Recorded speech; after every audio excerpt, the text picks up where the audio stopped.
Hello everyone, and welcome back to X-Ranger. Before we begin, I thought it would be interesting if each of you could leave a comment indicating which part of the world you're joining us from. Also, don't forget to like and subscribe if you're enjoying the episode. Now let's get comfortable, relax, and start our program. I never thought I'd be the kind of person to tell this story. Hell, I never thought I'd be the kind of person to see what I saw. But here I am. 23 years later, and I still can't get that night out of my head. I still wake up sometimes, heart pounding, thinking about those 3 seconds that changed everything I thought I knew about the world. My name doesn't matter, but what does matter is that I was an Air Force security police officer stationed at Myrtle Beach Air Force Base in South Carolina. This was back in 2001, when the base was still operational before they shut it down. I was 24 years old, fresh out of tech school, and I thought I had the world figured out. I was assigned to the midnight shift, which meant I spent most of my time doing security patrols around the base perimeter, checking gates, making sure everything was locked down tight. The base had this road called the Serpentine. Stupid name, I always thought, but it made sense once you drove it. This thing twisted and curved through the restricted forest area on the north side of the base like a snake, hence the name. It was probably 3 miles long, maybe 4, cutting right through some of the densest woods I've ever seen. During the day, you could barely see 20 feet into those trees because the canopy was so thick. At night, it was like driving through a tunnel. Most of the guys hated pulling serpentine duty. It was boring as hell, just you and your radio and miles of empty road winding through the forest. But I actually liked it. It was quiet, gave me time to think, and honestly, after dealing with drunk airmen trying to sneak back onto base all week, the solitude was a relief. I'd been doing the Serpentine Patrol for about 6 months when this happened, so I knew every curve, every pothole, every landmark along that road. It was a Thursday night in October. I remember because I'd just gotten paid and was planning to drive down to Charleston that weekend. The weather had been perfect all week. Clear skies, temperatures in the mid-70s during the day, dropping to maybe 60 at night. Perfect Carolina fall weather. When I started my shift at 2300 hours, the moon was so bright it looked like someone had hung a spotlight in the sky. Full moon, not a cloud anywhere. I could see the forest clearly without even using my headlights. I was driving one of the standard security vehicles, a white Ford pickup truck with security police painted on the sides. Not exactly subtle, but that was the point. Most of our job was just being visible, letting people know we were out there. The truck had a spotlight mounted on the driver's side and a full light bar on top, but that night I barely needed them. That moon was lighting up everything like it was daytime. I started the Serpentine Patrol around 2100 hours. I always liked to get out there early, take my time, really look at everything. The base commander was big on thoroughness, and honestly, I took pride in doing the job right. I'd drive slow, stop at the various checkpoints, get out and walk around, make sure nothing looked out of place. The whole patrol usually took me about an hour and a half if I really took my time. About halfway through, maybe 45 minutes in, I was coming up on this particularly tight series of curves. The road dipped down into a little valley, then curved hard left, then immediately curved hard right as it climbed back up the other side. It was the kind of section where you had to slow down to maybe 15 miles per hour or you'd end up in the trees. The forest pressed in close on both sides there, and there was this drainage ditch that ran parallel to the road on the right side. Nothing major, maybe 3 feet deep and 4 feet wide, but it was filled with stagnant water and overgrown with kudzu and God knows what else. Here's where I made a decision that probably saved my life, though I didn't know it at the time. As I was approaching those curves, I decided to turn off my headlights. This might sound crazy, but it's actually something we were trained to do. Your night vision is way better when you're not constantly blasting your retinas with artificial light. With that full moon, I could see the road just fine, and if anyone was out there who shouldn't be, I'd spot them before they spotted me. So I clicked off the headlights and slowed down even more, maybe 10 miles per hour, just cruising through those curves with nothing but moonlight. It was actually kind of peaceful. The forest was completely quiet, except for the low rumble of my engine. No wind, no insects, nothing. Just that silver light filtering down through the trees and the sound of my tires on asphalt. I made it through the first curve fine, then started into the tight right-hand turn. This was the sharpest curve on the whole road, maybe a 90-degree turn with trees so close you could reach out and touch them. I was taking it slow, maybe 8 miles per hour, when something in my head told me to turn the headlights back on. I don't know why. Call it instinct, call it training, call it divine intervention. Something just said, turn on the lights. I flicked the switch, and there it was. Less than 40 feet in front of my truck, already in motion, was the biggest living thing I have ever seen. I'm not talking about at a zoo or in a nature documentary. I'm talking about in person, in real life, close enough that I could have hit it with a baseball if I'd had one. The thing was easily 8 feet tall, maybe closer to 8.5. It was built like a linebacker, but scaled up to impossible proportions. Its shoulders had to be 4 feet across, maybe more.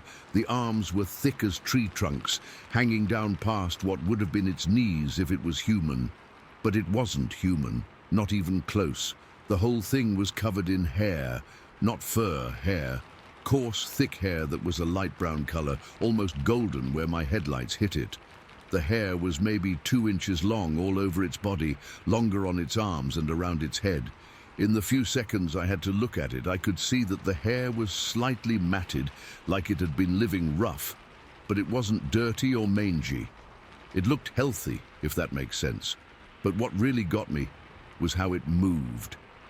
This thing had to weigh at least 450 pounds, maybe 500. It was massive, but it moved like a dancer. When my lights hit it, it was already in motion, taking these huge, graceful strides.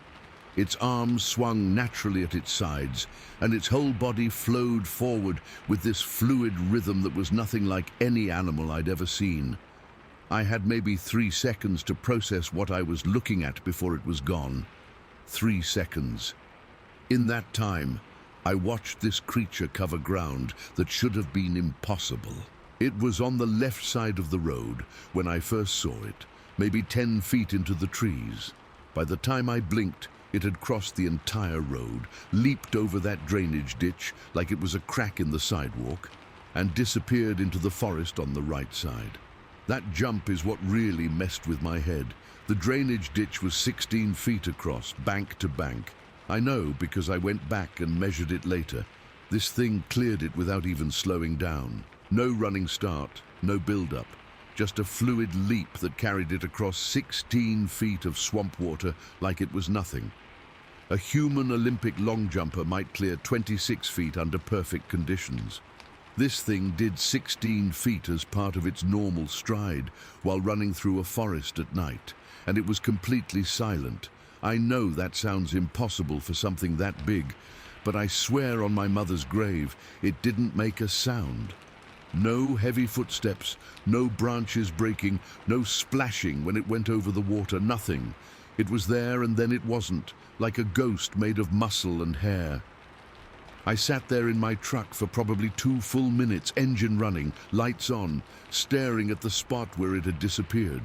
My hands were shaking. I could feel my heart hammering in my chest, and I was having trouble catching my breath. I kept thinking I was going to see it again, that it was going to come back out of the trees, and I was going to have to deal with whatever the hell that thing was. But nothing happened. The forest was quiet again, like nothing had ever been there. I finally got my nerve up to get out of the truck and walk over to where it had jumped the ditch. I had my flashlight and my service weapon, though I'm not sure what good a 9mm would have done against something that size. I examined the ground, looking for footprints, disturbed vegetation, anything that would prove I hadn't just hallucinated the whole thing. Nothing. The muddy bank of the ditch was smooth. The kudzu on the other side wasn't even disturbed. It was like the thing had just floated across without touching anything. I stood there for maybe 10 minutes, sweeping my flashlight back and forth, trying to find some kind of evidence. Finally gave up and got back in the truck. I finished my patrol, but my heart wasn't in it. I kept expecting to see something else, kept jumping at every shadow. When I got back to the security building, I sat in the parking lot for another 20 minutes, trying to figure out what I was going to do. Do you report something like this? Do you tell your supervisor that you just saw Bigfoot on a military installation? What does that do to your career? My flight chief was Staff Sergeant Martinez. Good guy, been in the Air Force for 12 years, seen everything. When I walked into the building, he took one look at me and asked what was wrong. I guess I looked pretty rattled. I tried to play it off, said I was just tired, but he wasn't buying it. Finally, he sat me down and said, "Whatever happened out there, just tell me." So I did. I told him everything, exactly like I'm telling you now. I expected him to laugh or send me for a mental health evaluation, or at least give me that look that says he thinks I've lost my mind. But he didn't. He listened to the whole thing, nodding occasionally, asking a few questions about specific details. When I finished, he was quiet for a long time. "How big would you estimate it was?" he asked. I told him 8 feet, maybe 8.5, probably 450 pounds. He nodded again. "Light brown hair?" "Yeah." "How did you—" "You're not the first person to see something like that out there," he said.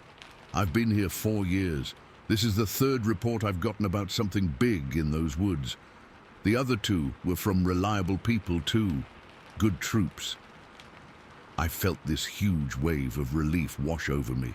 I wasn't crazy. Other people had seen it too. But then he said something that killed my relief dead. "Here's the thing, though. You can't put this in your report. You can't tell anyone else about it. You want to have a career in the Air Force, you need to pretend this never happened." I started to protest, but he cut me off. "Listen to me. I don't care what you saw out there, I believe you. But the moment you put something like this in an official report, your career is over. Best case scenario, they transfer you to some desk job in Nebraska and you spend the next 15 years filing papers. Worst case, they decide you're mentally unstable and process you out. Either way, you're done." He was right, and I knew it. The Air Force doesn't have a box on their incident report forms for encountered unknown cryptid. You're supposed to report facts, verifiable facts, and what I'd seen didn't fit into any category they recognized, so I kept my mouth shut. I finished my tour at Myrtle Beach without ever officially reporting what I saw that night. I never patrolled the Serpentine again. Martinez made sure I got assigned to other areas. I think he was trying to protect me, and I appreciated it. But part of me wanted to go back out there. Part of me wanted to see it again, to prove to myself that it had really happened. I got out of the Air Force in 2004 and went into civilian law enforcement. I'm a detective now, been one for 15 years. I deal with facts and evidence every day. I know the difference between reliable testimony and fantasy. I know what it's like to interview someone who's lying, or someone who's convinced themselves they saw something they didn't. And I'm telling you, with everything I know about human perception and memory and the tricks our minds can play on us, that what I saw that night was real. It was flesh and blood and hair and muscle, and it moved through that forest with a grace and power that defied everything I thought I knew about the natural world. I've done research over the years, read every book, watched every documentary, joined every online forum I could find about Bigfoot sightings. What I saw matches hundreds of other reports from all over the country. The size, the build, the hair color, the way it moved. It's all consistent. Either there's a massive conspiracy of people making up identical lies, or there's something out there that science hasn't officially recognized yet. The thing that bothers me most is how quiet it was. I've hunted all my life. I know what it sounds like when a deer moves through the forest, or a bear, or even a person trying to be stealthy. Everything makes noise when it moves through the woods. Leaves crackle, twigs snap. Something always gives you away. But this thing moved like it weighed nothing at all, like it was part of the forest itself. Sometimes I wonder if it saw me before I saw it. Martinez said the other reports mentioned that the creature seemed aware of human presence, almost like it was avoiding contact on purpose. Maybe it was crossing the road at that exact spot because it knew the patrol schedule. Maybe it had been watching me for weeks, learning my routine, waiting for the right moment. That's what really gets to me. The idea that I might have been watched, studied by something that intelligent and that powerful, and I never knew it was there. Makes you wonder what else is out there, hiding in the places we don't think to look. I never saw it again, but I never forgot it either. How could I? You don't forget something like that. Sometimes, when I'm working a case that involves the woods, I find myself looking for signs. Broken branches too high up for a person to reach. Footprints that don't match any known animal. Strange smells or sounds that don't belong. I haven't found anything yet, but I keep looking, because I know what I saw that night on the Serpentine, and I know it was real. Somewhere out there in the forests of South Carolina, maybe in 100 other places around the country, there are creatures living alongside us that we don't understand. They're smart enough to stay hidden, powerful enough to survive in places we've forgotten how to live in, and graceful enough to move through our world without leaving a trace. The base closed down in 2005. They turned most of the land over to the state, made it into a park. The Serpentine is still there, though it's not maintained anymore. I drove out there a few years ago just to see. The road is overgrown now, barely passable, but I walked the section where I saw it. Stood right in the same spot, tried to remember every detail. The forest felt different, quieter maybe, or more watchful. I don't know how else to describe it. Like something was still there, still watching, still remembering that night when a young Air Force cop got the glimpse of a lifetime and spent the next 20 years trying to make sense of it. I'm older now, more careful about who I tell this story to, but I felt like I needed to get it down somewhere, needed to add my voice to all the others who've seen what I've seen. Maybe someday we'll have answers. Maybe someday science will catch up to what people like me have been experiencing for decades. Until then, all I can do is tell you what happened that October night in 2001, when the moon was full and the forest was quiet, and something impossible leaped across a drainage ditch like it was crossing a stream. I know what I saw. I know it was real. And I know that somewhere out there it's still moving through the darkness, still keeping its secrets, still reminding us that the world is bigger and stranger than we want to admit. Story 2. I'm going to tell you about something that happened to me and my wife back in 1983, and I swear to God every word of this is true.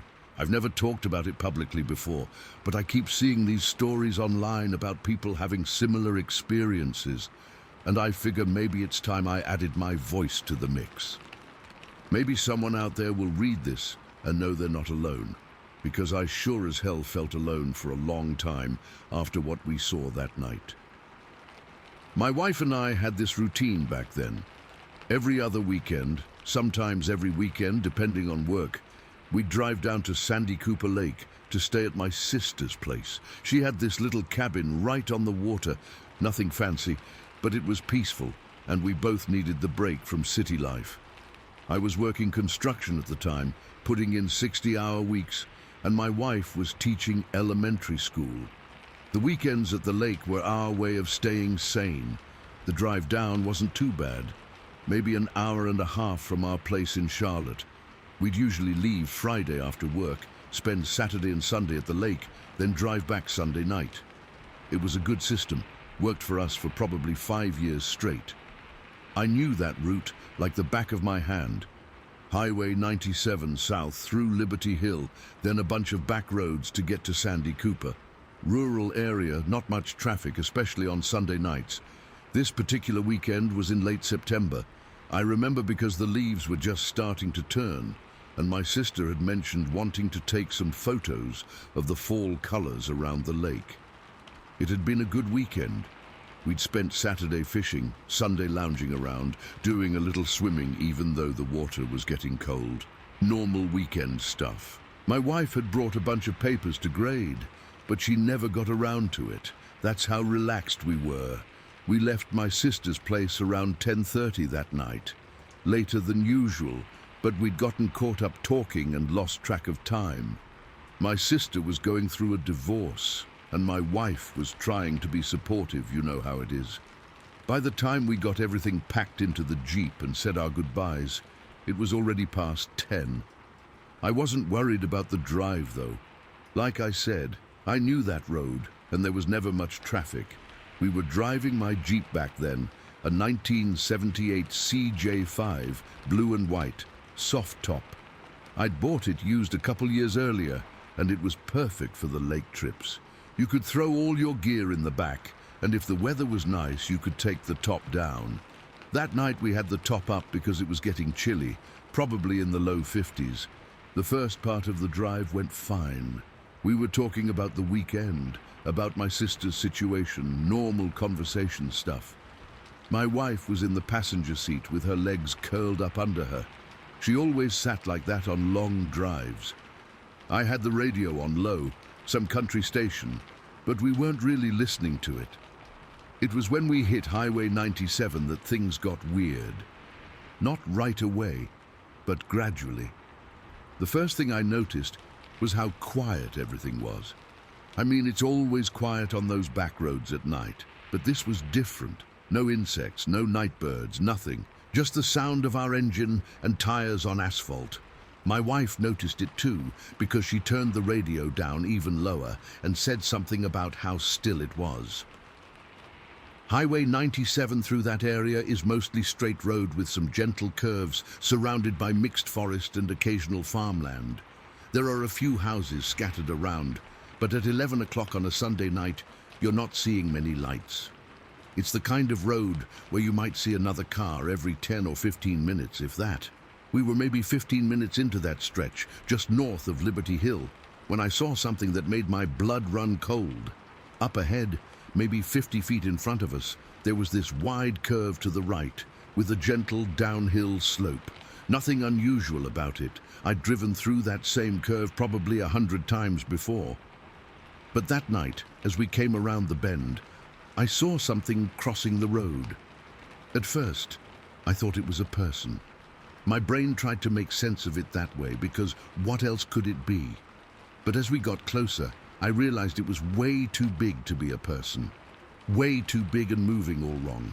The thing was crossing from left to right, moving at this steady pace, like it had all the time in the world. It wasn't hurrying, wasn't looking around nervously like an animal would. It was just walking across the highway like it owned the place. And it was massive. I'm 6 feet tall myself, and this thing made me look like a kid. Had to be at least 6.5 feet, maybe closer to 7. The whole body was covered in dark hair, not fur like a bear, hair. Coarse, thick hair that was almost black in my headlights. The build was wrong for any animal I'd ever seen. Too upright, too human-like, but way too big and muscular to be human. The shoulders were broad, the arms were long and thick, and the legs were like tree trunks. But it moved on 2 feet, smooth and natural, like walking upright was the most normal thing in the world. I slammed on the brakes hard enough to throw us both forward against our seat belts. The Jeep came to a stop, maybe 30 feet from where the thing was crossing, close enough that I could see details I wish I couldn't. "Jesus Christ!" I shouted, pointing straight ahead. "Look at that! You seeing this?" My wife looked up from whatever she was doing. I think she'd been digging through her purse, and I saw her face go white in the dashboard lights. The creature was right in the middle of the road now, taking these impossibly long strides. 3 steps, that's all it took to cross both lanes of Highway 97. 3 steps to cover what should have taken a normal person, maybe 8 or 10 steps. Each stride had to be 6 feet long. Easy. But here's the part that still gives me nightmares. It turned its head and looked at us. Just for a second, maybe 2 seconds, it stopped mid-stride and turned its head in our direction. Not its whole body, just its head, like it was curious about what had made that noise. And I got a clear look at its face. It wasn't human, but it wasn't like any animal I'd ever seen either. The face was elongated, with a prominent forehead that jutted out over deep-set eyes. The nose was large and flat, spread wide across the face. The mouth was hidden in all that hair, but I could see the general shape of the jaw, which was heavy and square. But the eyes, God, the eyes were the worst part. They reflected my headlights like an animal's eyes would, but there was something behind them, something that looked back at me with what I can only describe as intelligence. Not the blank stare of a deer or the wild panic of a raccoon caught in headlights. This thing looked at me like it was thinking, like it was trying to figure out what I was and whether I was a threat. The whole encounter couldn't have lasted more than 5 seconds from the time I first saw it to the time it disappeared into the trees on the right side of the road. But those 5 seconds stretched out like an hour. I felt like I was watching something that shouldn't exist, something that broke all the rules about what was possible in the world. After it disappeared into the forest, I sat there for probably 30 seconds with the engine idling, staring at the spot where it had vanished. My hands were shaking on the steering wheel, and I could hear my heart pounding in my ears. "Did you see that?" I asked my wife. "I saw something," she said, and her voice was shaky too. "I saw the end of it when it went into the trees." What the hell was that thing? I put the Jeep in park and reached behind my seat for the flashlight I always kept there. It was one of those big metal ones, took 4D batteries, put out a decent beam. I'd used it plenty of times for checking engine trouble or looking for things I'd dropped in the dark. "I'm going to go look," I said. "Are you out of your mind?" My wife grabbed my arm. Whatever that was, it's still out there. But I had to see.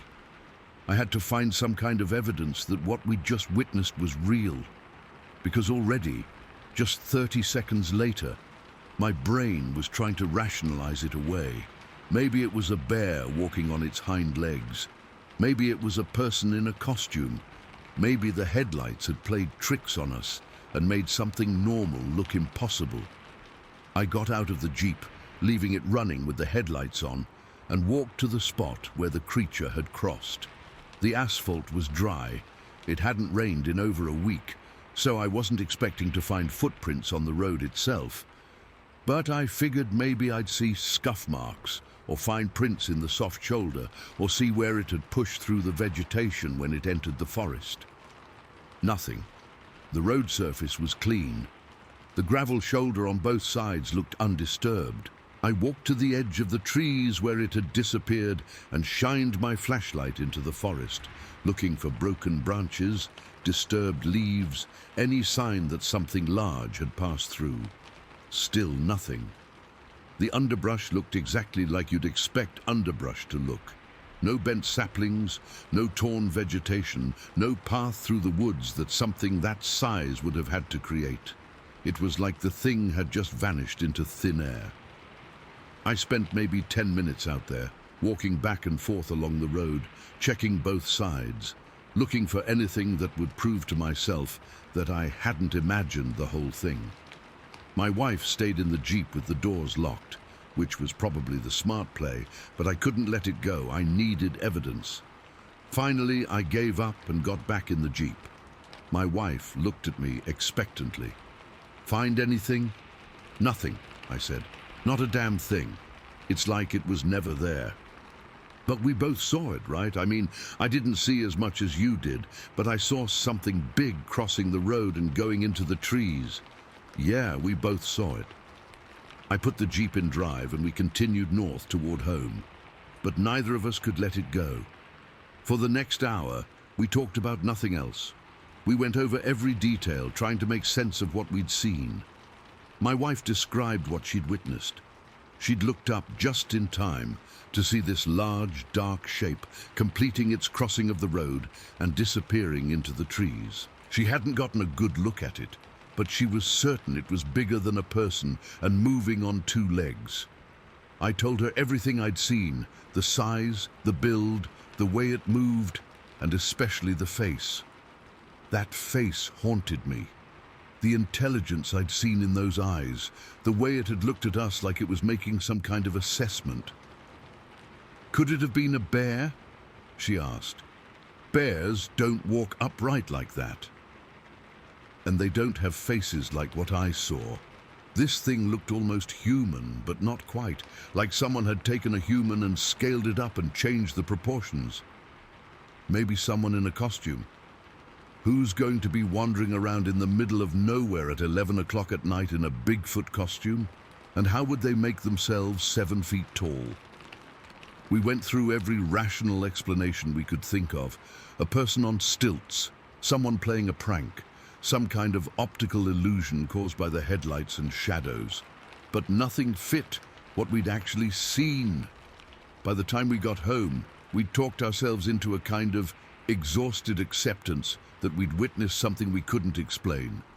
We agreed not to tell anyone else about it, at least not right away.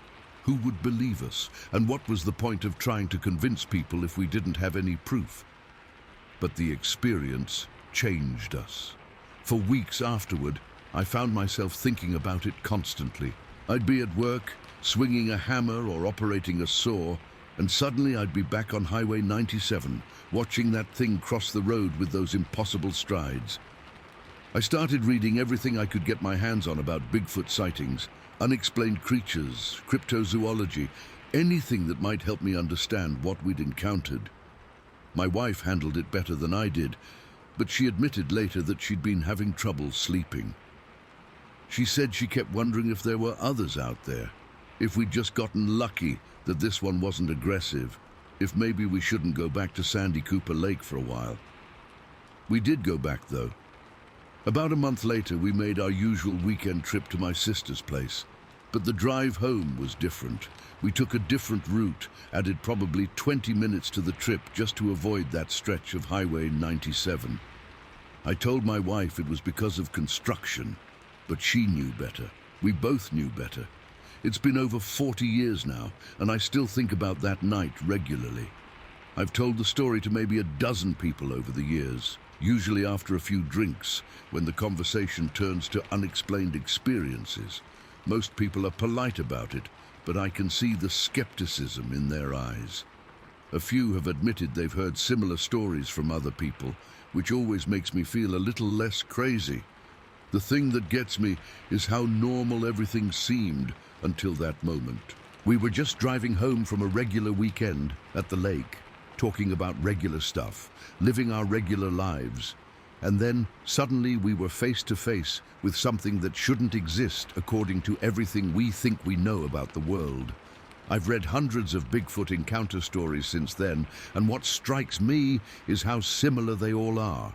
The size, the build, the way these creatures move, the intelligence in their eyes. It's remarkably consistent across different witnesses in different locations over different time periods. Either there's a massive conspiracy of people making up identical lies, or there's something out there that science hasn't officially acknowledged yet. My wife passed away 7 years ago, cancer, but we talked about that night many times over the years.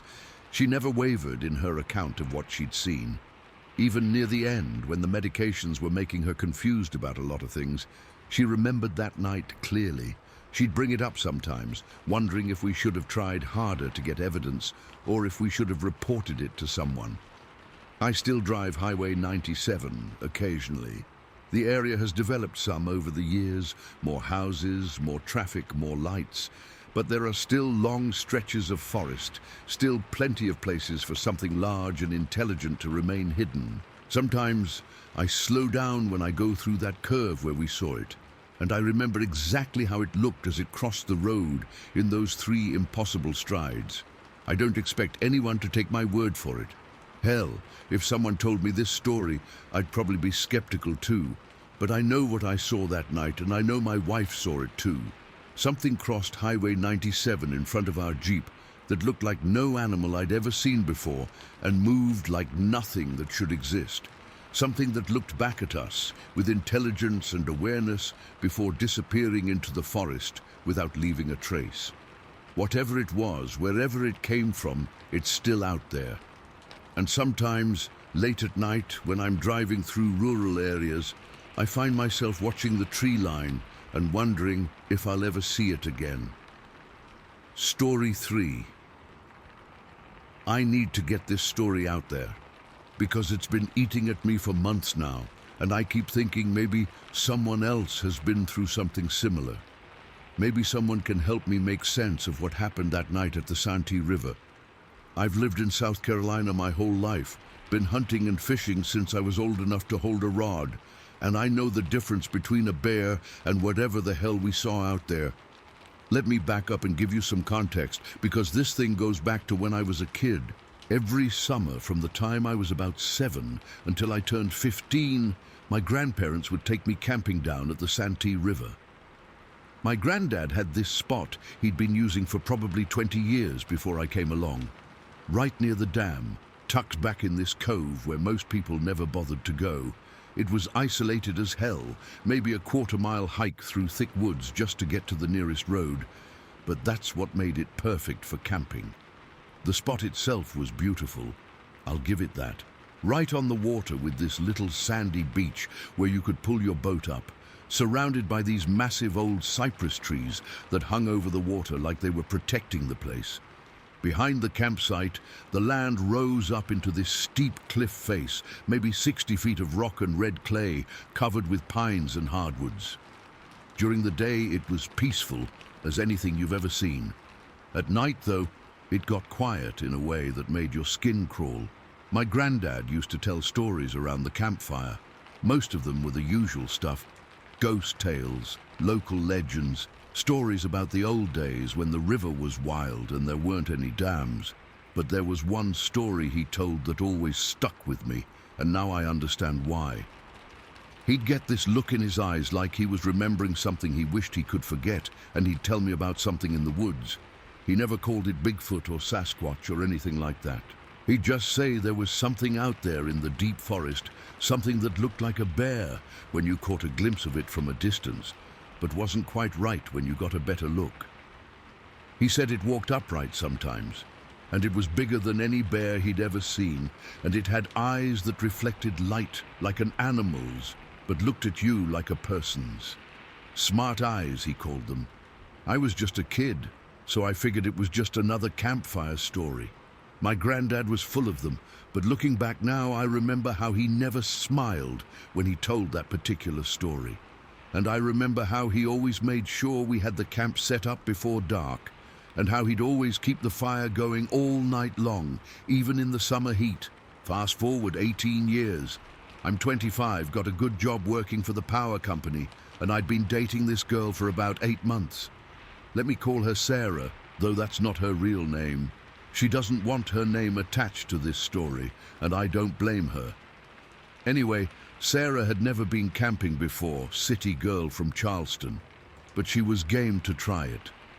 A bunch of our friends were planning this camping trip, and they asked me to scout out a location and get everything set up ahead of time.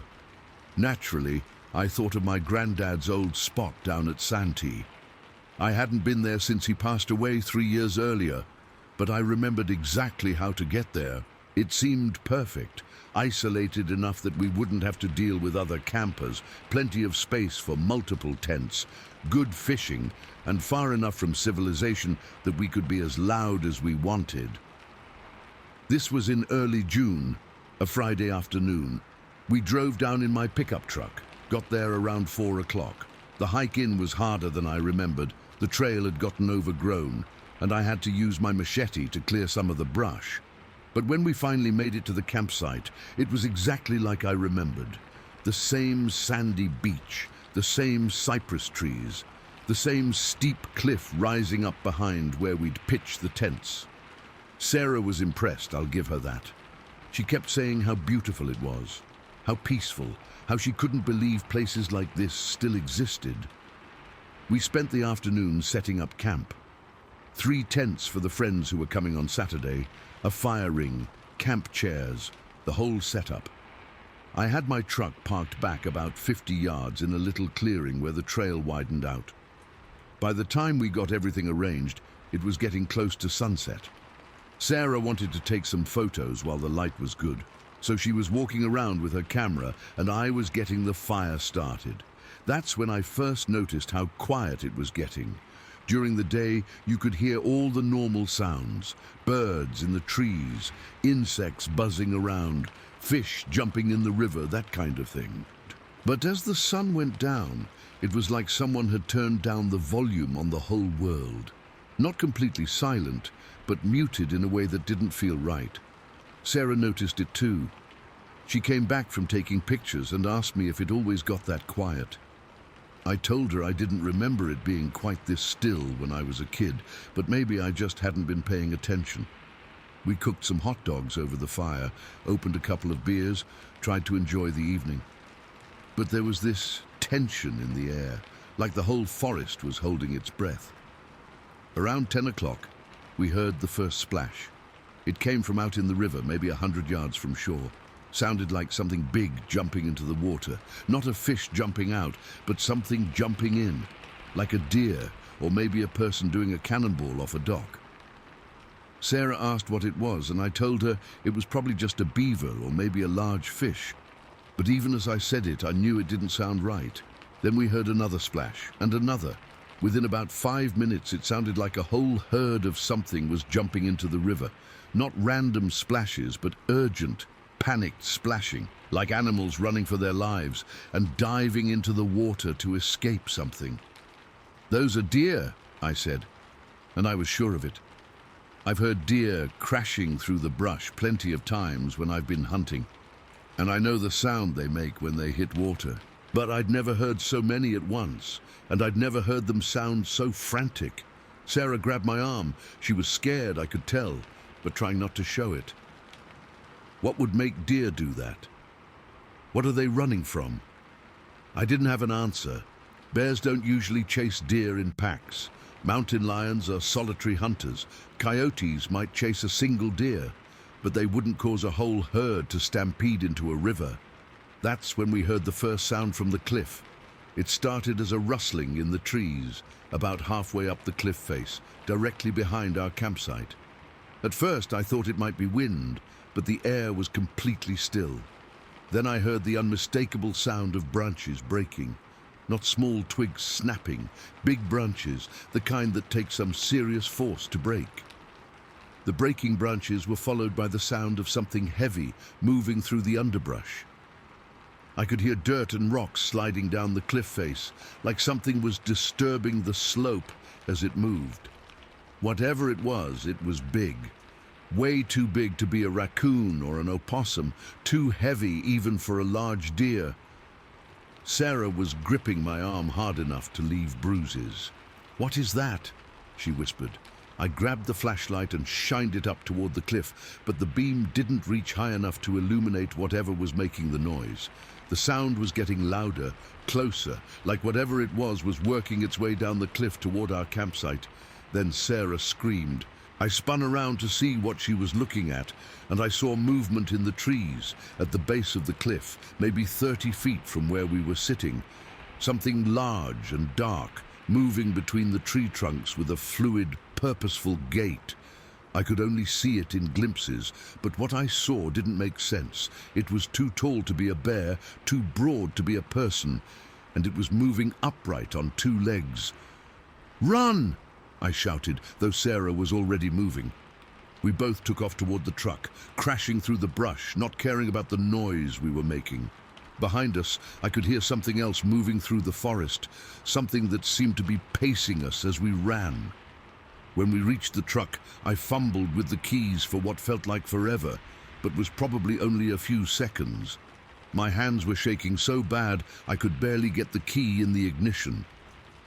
Sarah was in the passenger seat, looking back toward the campsite, her face white as paper. "Did you see it?" she kept asking. "Did you see what it was?" I had seen something, but I couldn't make sense of it. glimpses of something massive moving through the trees, but never a clear view. Part of me wanted to write it off as panic and shadows and overactive imagination. But part of me remembered my granddad's stories, and that part was terrified. We sat in the truck for maybe 10 minutes, engine running, headlights pointed back toward the trail. Everything was quiet again. No more sounds from the cliff, no more splashing from the river, just the normal night sounds of insects and tree frogs, like nothing had happened. "We should go," Sarah said. "Just leave everything and go." I knew she was right. Every instinct I had was telling me to get the hell out of there and never come back. But we'd left everything at the campsite. The tents, the camping gear, my tackle box, and most importantly, my rifle. I'd brought my .36 in case we saw any wild boars, which are common in that area. The idea of leaving it behind bothered me almost as much as the idea of going back to get it. "I have to get our stuff," I told her. "I can't just leave my rifle out there." "Are you insane? Whatever that thing was, it could still be there." She was right, but I couldn't help it. Maybe it was male pride, or maybe it was the practical side of me that couldn't stand the thought of losing all that expensive equipment. Either way, I put the truck in drive and started slowly back toward the campsite. I drove with the high beams on, going maybe 5 miles per hour, scanning the trees on both sides of the trail. Everything looked normal. No signs of whatever had been up on that cliff, no disturbed vegetation, nothing out of place. By the time we got back to the campsite, I was starting to feel foolish. The fire was still burning, our chairs were still arranged around it. Everything was exactly as we'd left it. I parked the truck where I could keep the headlights shining on the campsite and got out to gather our essential gear: my rifle, Sarah's purse, our phones, the cooler with our food. Sarah stayed in the truck with the engine running and the doors locked. Smart woman. I just picked up my rifle and was slinging it over my shoulder when the creature stepped out of the trees. It came from the same area where we'd seen the movement before, at the base of the cliff about 30 feet from the fire ring. But this time, it stepped fully into the open, right into the glare of my headlights. And I got a clear look at what my granddad had been trying to describe all those years ago. The thing was huge, 8 feet tall, easy, maybe 8.5. Its shoulders were so broad they looked almost deformed, like a bodybuilder who'd taken steroids for 20 years. The whole body was covered in dark, matted hair that hung in clumps like it had never been groomed. The hair was black or dark brown, hard to tell in the artificial light, but it was thick and coarse and covered every inch of the creature except for the palms of its hands and the soles of its feet. But it was the face that really got to me. It was humanoid but wrong, like someone had taken a human skull and stretched it, made the jaw heavier, the brow more prominent. The nose was flat and wide, the mouth was too big, and the whole thing was covered in that same dark hair. But the eyes... Christ, the eyes were the worst part. They reflected red in the headlights, like an animal's eyes, but they were looking at me with an intelligence that was unmistakably aware. This thing wasn't just seeing me. It was studying me, evaluating me, trying to figure out what I was and what I might do next. For maybe 10 seconds, we just stared at each other. The creature was hunched forward slightly, its long arms hanging down past its knees, its hands relaxed at its sides. It wasn't showing aggression exactly, but there was something in its posture that suggested it could move very quickly if it wanted to. Then, slowly, it turned its head to look at the truck where Sarah was waiting. Not its whole body, just its head, with this fluid motion that no human neck could manage. It looked at her for a few seconds, then turned back to me. That's when it moved. 2 steps. That's all it took to cover the 30 feet between where it had been standing and the edge of our campsite. 2 impossibly long strides that should have taken a human being 8 or 10 steps. And it moved without making a sound. No footsteps, no rustling of leaves, nothing. It was like watching a ghost drift across the ground. After those 2 steps, it was at the very edge of the light from my headlights, maybe 15 feet from where I was standing, close enough that I could see the individual hairs on its arms, close enough that I could smell this musky animal odor that reminded me of wet dog mixed with something else I couldn't identify. I raised my rifle halfway, not pointing it directly at the creature, but making it clear that I was armed. The thing looked at the rifle, then back at my face, and I swear I saw something that might have been amusement in those red eyes. Then it turned away from me, took one more step that carried it to the edge of the forest, and disappeared between the trees as silently as it had appeared. 1 second it was there, the next second it was gone, like it had melted into the darkness. I stood there for another minute, rifle in my hands, waiting to see if it would come back. When nothing happened, I quickly gathered up the rest of our essential gear and threw it in the truck. We left everything else, the tents, the camping chairs, the cooler, everything. I just wanted to get out of there. Sarah didn't say a word during the drive home. She just sat in the passenger seat, staring out the windshield, occasionally glancing in the side mirrors like she expected to see something following us. When we finally made it back to the main road, she started crying. Not hysterical sobbing, just quiet tears running down her cheeks. We never went camping together again. Hell, we broke up about 2 months later, though I don't think the Santi incident was the only reason. But I know it changed her. She used to love being outdoors, hiking and fishing and that kind of thing. After that night, she wouldn't even go for walks in the park after dark. I went back to the campsite 3 days later with 2 of my buddies to retrieve our gear. We went in the middle of the day, all 3 of us armed, staying close together. Everything was exactly where we'd left it, except for one thing. My cooler had been opened and all the food was gone. Not scattered around like animals had gotten into it, just gone. The cooler was sitting upright, lid closed, completely empty. We packed everything up and got out of there as fast as we could. I haven't been back since. I've told this story to maybe a half-dozen people over the years, and most of them look at me like I've lost my mind. But I know what I saw that night.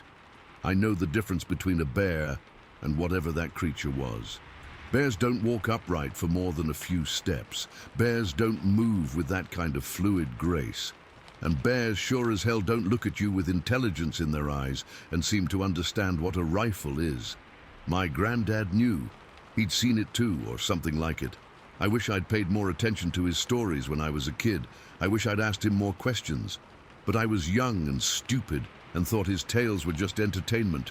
Now I know better. There's something in those woods along the Santi River, something that's been there for a long time. Something that's smart enough to stay hidden, strong enough to survive, and big enough to make a grown man wet himself with fear. I don't know what it was, and I don't know where it came from. All I know is that it looked at me with those red eyes and decided I wasn't worth the trouble. And every night since then, I've gone to sleep grateful that it made that choice. Story 4. I've been debating whether to share this story for years now, but with all the Bigfoot stuff I keep seeing online, I figure maybe it's time. What happened to me as a kid in Lincolnville, South Carolina back in 1970 has haunted me my entire life. I'm in my 60s now, and I still get chills thinking about those red eyes staring at me from the tree line. This was back when I was 8 years old. We lived in this little house on the outskirts of Lincolnville, which is just a tiny community near Somerville, if you know the area. Our backyard butted right up against thick woods, the kind of dense South Carolina forest where you can't see more than 20 feet in any direction once you get past the first row of trees. During the day, those woods were our playground. At night, they became something else entirely. My grandmother lived with us, and my cousin from Charleston was staying with us that summer. He was about my age, maybe a year older, and we spent every waking hour getting into trouble together. This particular night, we'd been playing hide and seek in the backyard after dinner. Nothing unusual about that. We played outside until dark pretty much every night during the summer. No video games back then, no cable TV. So you either played outside or you sat around being bored. The house sat on maybe 2 acres, with most of it cleared for the yard, but the back section growing wild where it met the forest. There was this old oak tree right at the edge of the clearing, probably 50 yards from the back porch, and that's where we usually drew the line for our games. Past that tree was off limits after dark, not because our parents said so, but because something about those woods at night just felt wrong. We'd been playing for maybe an hour when it happened. My cousin was it, and I was hiding behind this old chicken coop we never used anymore, maybe 30 yards from that oak tree. It was late June, so the sun had just gone down, but there was still a little light in the sky. You know that time of evening when everything starts to look grey and shadowy, but you can still see pretty well. That's when I smelled it. I'd never smelled anything like it before, and I hope to God I never smell anything like it again. It was the smell of death, but worse than anything I'd ever encountered. We lived in the country, so I knew what dead animals smelled like. Possums hit by cars, birds that died in the yard, that kind of thing. This was different. It was thick and sweet and rotten, but there was something else mixed in that made my stomach turn. Like wet fur and something sour that I couldn't identify. The smell hit me like a physical thing. I actually gagged and had to cover my nose with my shirt. It was so strong, I could taste it in the back of my throat, and it seemed to be getting stronger by the second. I looked around, trying to figure out where it was coming from, and that's when I saw my cousin. He'd stopped looking for me and was standing in the middle of the yard, staring toward the tree line with this expression on his face, like he'd seen a ghost. He was completely still, not moving a muscle, and I could tell, even from a distance, that he was scared. I followed his gaze toward the woods, and my blood turned to ice. There, just beyond the oak tree at the very edge of the forest, were 2 red lights glowing in the darkness. At first, I thought maybe someone was out there with a flashlight or something, but the lights were too steady, too focused. As my eyes adjusted, I realized they weren't lights at all. They were eyes. Eyes that were reflecting what little light was left in the sky, glowing red like a dog's eyes in a camera flash, but bigger and higher up than any dog. The thing they belonged to was standing completely motionless between 2 pine trees, maybe 10 feet back from the edge of the clearing. I could barely make out its shape in the darkness, but what I could see made no sense. It was tall, way taller than any adult I'd ever seen. Had to be at least 7 feet, maybe 8. The shape was wrong too broad in the shoulders, too long in the arms, and it was watching us. I don't mean it was just looking in our direction. I mean it was actively watching us, studying us, with an intelligence that was obvious even to an 8-year-old kid. Those red eyes moved back and forth between me and my cousin, like it was trying to decide which one of us was more interesting. I wanted to run, but I was frozen with fear. My legs felt like they were made of concrete, and I couldn't seem to get enough air in my lungs. The smell was getting worse, so bad that my eyes started watering. My cousin was still standing in the middle of the yard, and I could see him shaking even from where I was hiding. The creature, because that's what it was, not a person, not any animal I recognized, shifted slightly, not moving toward us, just adjusting its position, and I caught a glimpse of its full size. It was massive, built like a man, but scaled up to impossible proportions. The arms hung down past where its knees should have been, and the whole thing had a hunched, forward-leaning posture that looked both primitive and threatening. How long we stood there staring at each other, I couldn't tell you. It felt like hours, but was probably only a minute or 2. Then my cousin finally broke the spell by turning and running toward the house, yelling for me to come on. That snapped me out of my paralysis, and I took off after him as fast as my 8-year-old legs could carry me. We burst through the back door, like the devil himself was chasing us, both of us talking at once, trying to tell my grandmother what we'd seen. She was in the kitchen washing dishes, and she looked at us like we'd lost our minds. "There's something in the woods," my cousin kept saying. "Something big with red eyes." "It smells like death," I added, though by then we were inside and couldn't smell it anymore.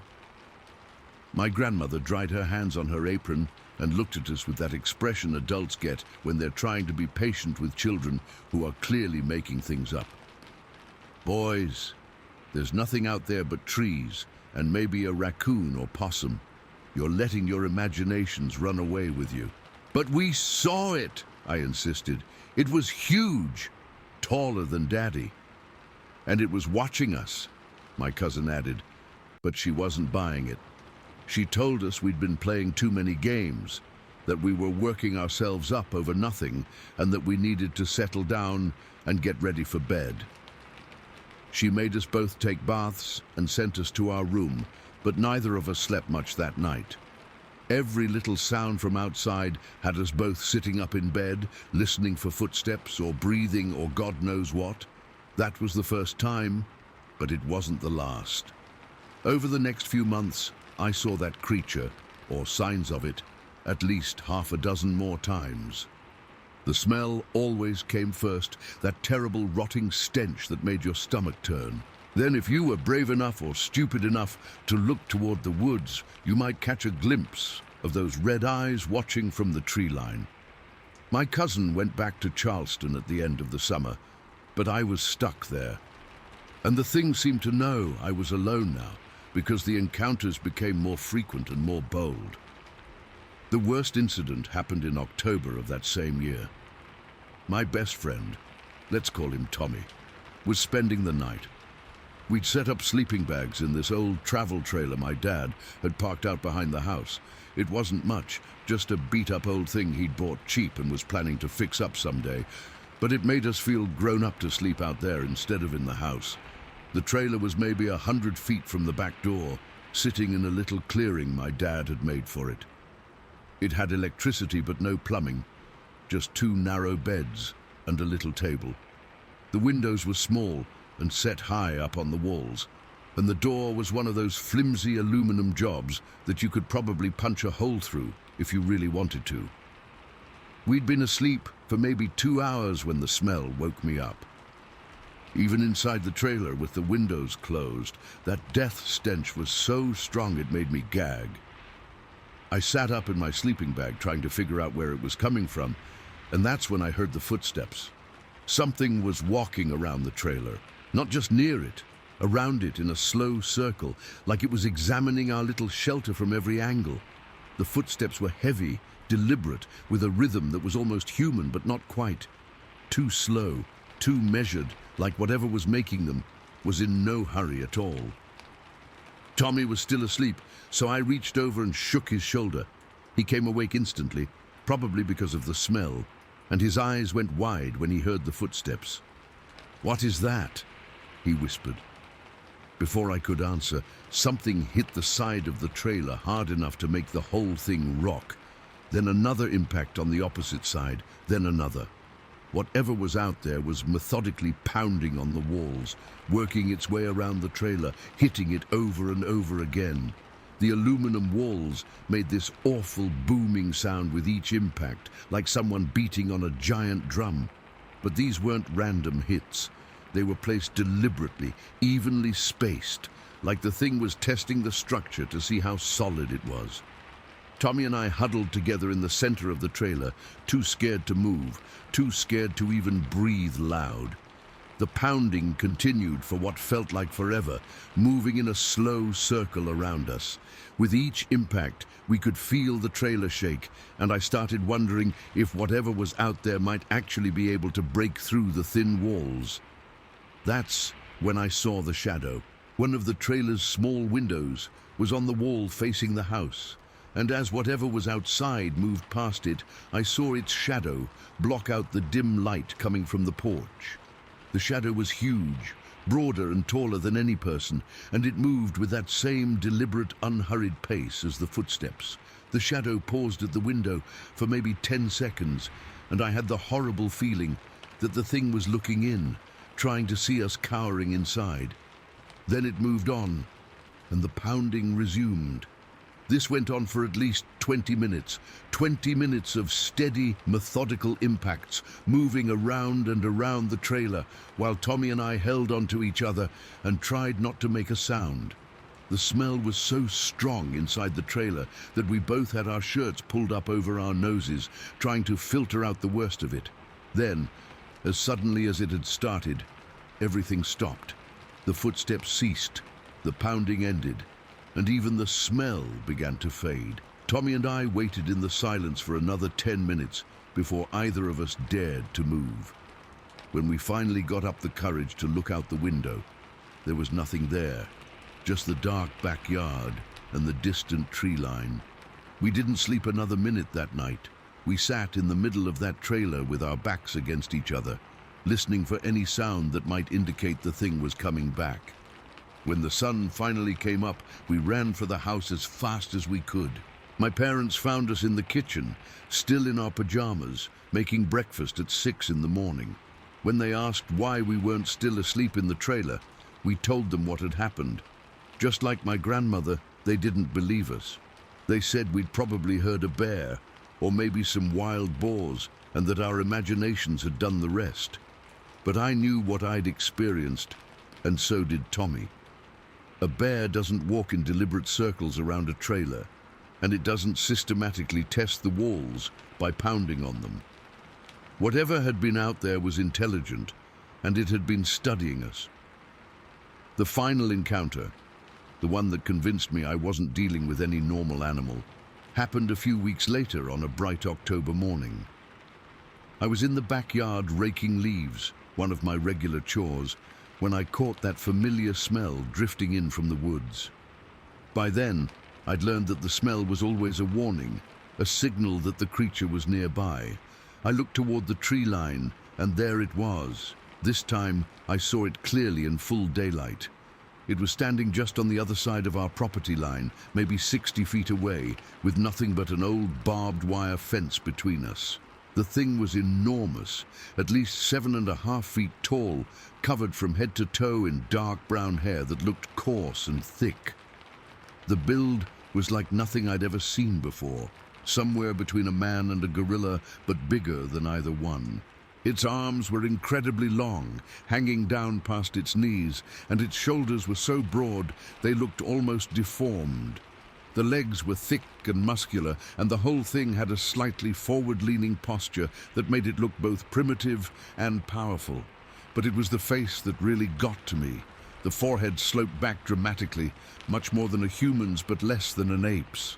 The nose was flat and wide, the mouth was hidden by all that hair, but the eyes, those were the same red eyes that had been haunting me for months. In daylight they looked more brown than red, but there was still that reflective quality that made them seem to glow. And it was swaying. The creature was shifting its weight slowly from one foot to the other, rocking back and forth in this hypnotic rhythm. Not nervous fidgeting, but a deliberate, almost meditative movement. And the whole time, it was watching me. I stood there frozen, rake in my hands, staring back at this impossible thing that shouldn't exist. Part of me wanted to run screaming for the house, but another part of me was fascinated. This was the clearest look I'd ever gotten at it, and even though I was terrified, I couldn't look away. The staring contest lasted maybe 2 minutes. The creature never moved from its spot, never stopped that slow, swaying motion, never took its eyes off me. Finally, my nerve broke. I took a step backward, then another, slowly retreating toward the house while keeping my eyes on the creature. It watched me go, that massive head turning slightly to track my movement. When I reached the back porch and was about to go inside, it finally moved. Not toward me, but away, stepping back into the forest with that same fluid grace I'd glimpsed in the darkness months earlier. Within seconds, it had vanished completely, leaving nothing but the lingering smell and the memory of those watching eyes. I never saw it again after that day. I lived in that house for another 8 years until I graduated high school, but whatever had been stalking our property seemed to have moved on. The smell stopped appearing at the edge of the woods, the red eyes never showed up in the tree line again, and the feeling of being watched gradually faded away. but I never forgot. How could I? You don't forget something like that, something that changed your entire understanding of what's possible in the world. For years, I convinced myself that it had all been a child's overactive imagination, that I'd seen a bear or a large man, and my fear had transformed it into something monstrous. But Tommy remembered too. When we reconnected on Facebook a few years ago, one of the first things he brought up was that night in the trailer. He'd never forgotten the pounding on the walls, the shadow passing by the window, the smell that made us both gag. He'd carried those memories for over 40 years, just like I had. And as I've gotten older and read more stories about similar encounters, I've become convinced that what we saw was real. Too many people have reported similar experiences. The smell, the red eyes, the massive size, the intelligence behind the stare. Either there's a conspiracy of thousands of people making up identical lies, or there are creatures out there that science hasn't officially recognized yet. I still live in South Carolina, about an hour from where I grew up. Sometimes I drive past that old house. There's a subdivision there now. The woods have been cleared for more houses. Part of me wonders where the creature went when they started developing the area. Did it move deeper into the forest? Is it still out there somewhere watching other families from other tree lines? I hope not, for their sake, because even though it never actually hurt me or Tommy, even though all it ever did was watch and pace and test our defenses, living under that kind of scrutiny was terrifying. Knowing that something large and intelligent was studying you, learning your routines, maybe deciding whether you were a threat, that's not something any child should have to endure. But it happened, and somewhere in the deep woods of South Carolina, I believe it's still happening to others. The creature I saw in 1970 was real, and 45 years later, I can still smell that death stench when the wind is blowing just right. Story 5. I've kept this story to myself for almost 40 years now, but I keep seeing these Bigfoot encounter videos online and reading about other people's experiences, and I think it's time I shared what happened to me when I was 13. This was back in 1984 in York County, South Carolina, and what I saw that day changed everything I thought I knew about the world. We lived way out in the country, about 10 miles outside of Rock Hill, on this old dirt road that didn't even have a name, just a number, County Road 47. Our house was a small brick ranch that my dad had bought cheap because it needed work, and he was always fixing something or adding on to it. The property was maybe 5 acres, mostly open fields where we grew corn and tomatoes, but the back edge butted up against thousands of acres of mixed forest that stretched for miles. The road in front of our house was gravel and clay, the kind that turned to mud when it rained hard and kicked up dust clouds when it was dry. It ran straight for about a mile in both directions before curving out of sight, with forest on the left side and open farmland on the right. We were pretty isolated. The nearest neighbor was Mrs. Henderson, and she lived about a quarter mile down the road toward town. I had this routine every morning during the summer. My dad subscribed to the Charlotte Observer, and the paper guy would throw it out somewhere along our driveway or at the mailbox at the road. It was my job to go get it and bring it back to the house before Dad left for work at 7:30. Usually, I remembered on my own. But that particular morning, I was sprawled on the couch watching cartoons and had completely forgotten about it. Joyce, that's my mum, came into the living room around 7:15 and reminded me that Dad would be wanting his paper soon.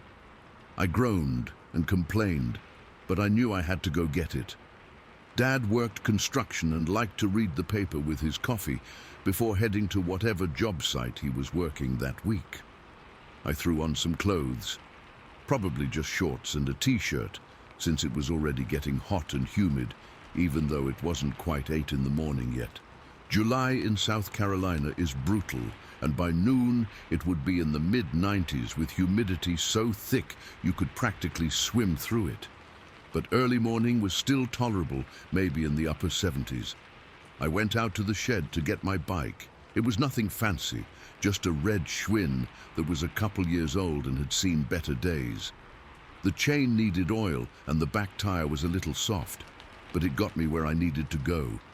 As I was wheeling it out of the shed, Butler came trotting over from wherever he'd been exploring in the yard. Butler was our dog, a medium-sized mixed breed that looked like he might have been part German Shepherd and part something else. He was brown and black with floppy ears and the smartest eyes I'd ever seen on a dog. He'd been with us for about 3 years at that point, and he was absolutely devoted to the family, especially to me, since I was the one who fed him most of the time. Butler had this habit of following me whenever I went anywhere on my bike. He'd trot alongside me, never getting too far ahead or falling too far behind, just keeping pace like he was my personal bodyguard. That morning was no different.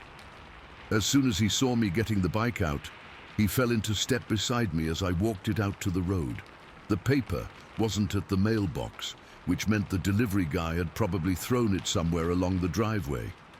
Our driveway was maybe 200 yards long, winding through a little patch of woods before opening up into the yard around the house. I figured I'd ride along the road and check the ditch, then work my way back up the driveway if I didn't find it. I started pedaling down County Road 47 toward town, with Butler loping alongside me. The morning was quiet, except for birds singing in the trees and the sound of my bike tires crunching on the gravel. No traffic yet. Most people in our area didn't head to work until 8 or 8:30, and the school buses wouldn't start running for another month. I'd gone maybe a quarter mile when Butler's behavior changed. He'd been trotting along beside me, tongue hanging out, looking like he was enjoying the morning run. But all of a sudden he slowed down and started sniffing the air.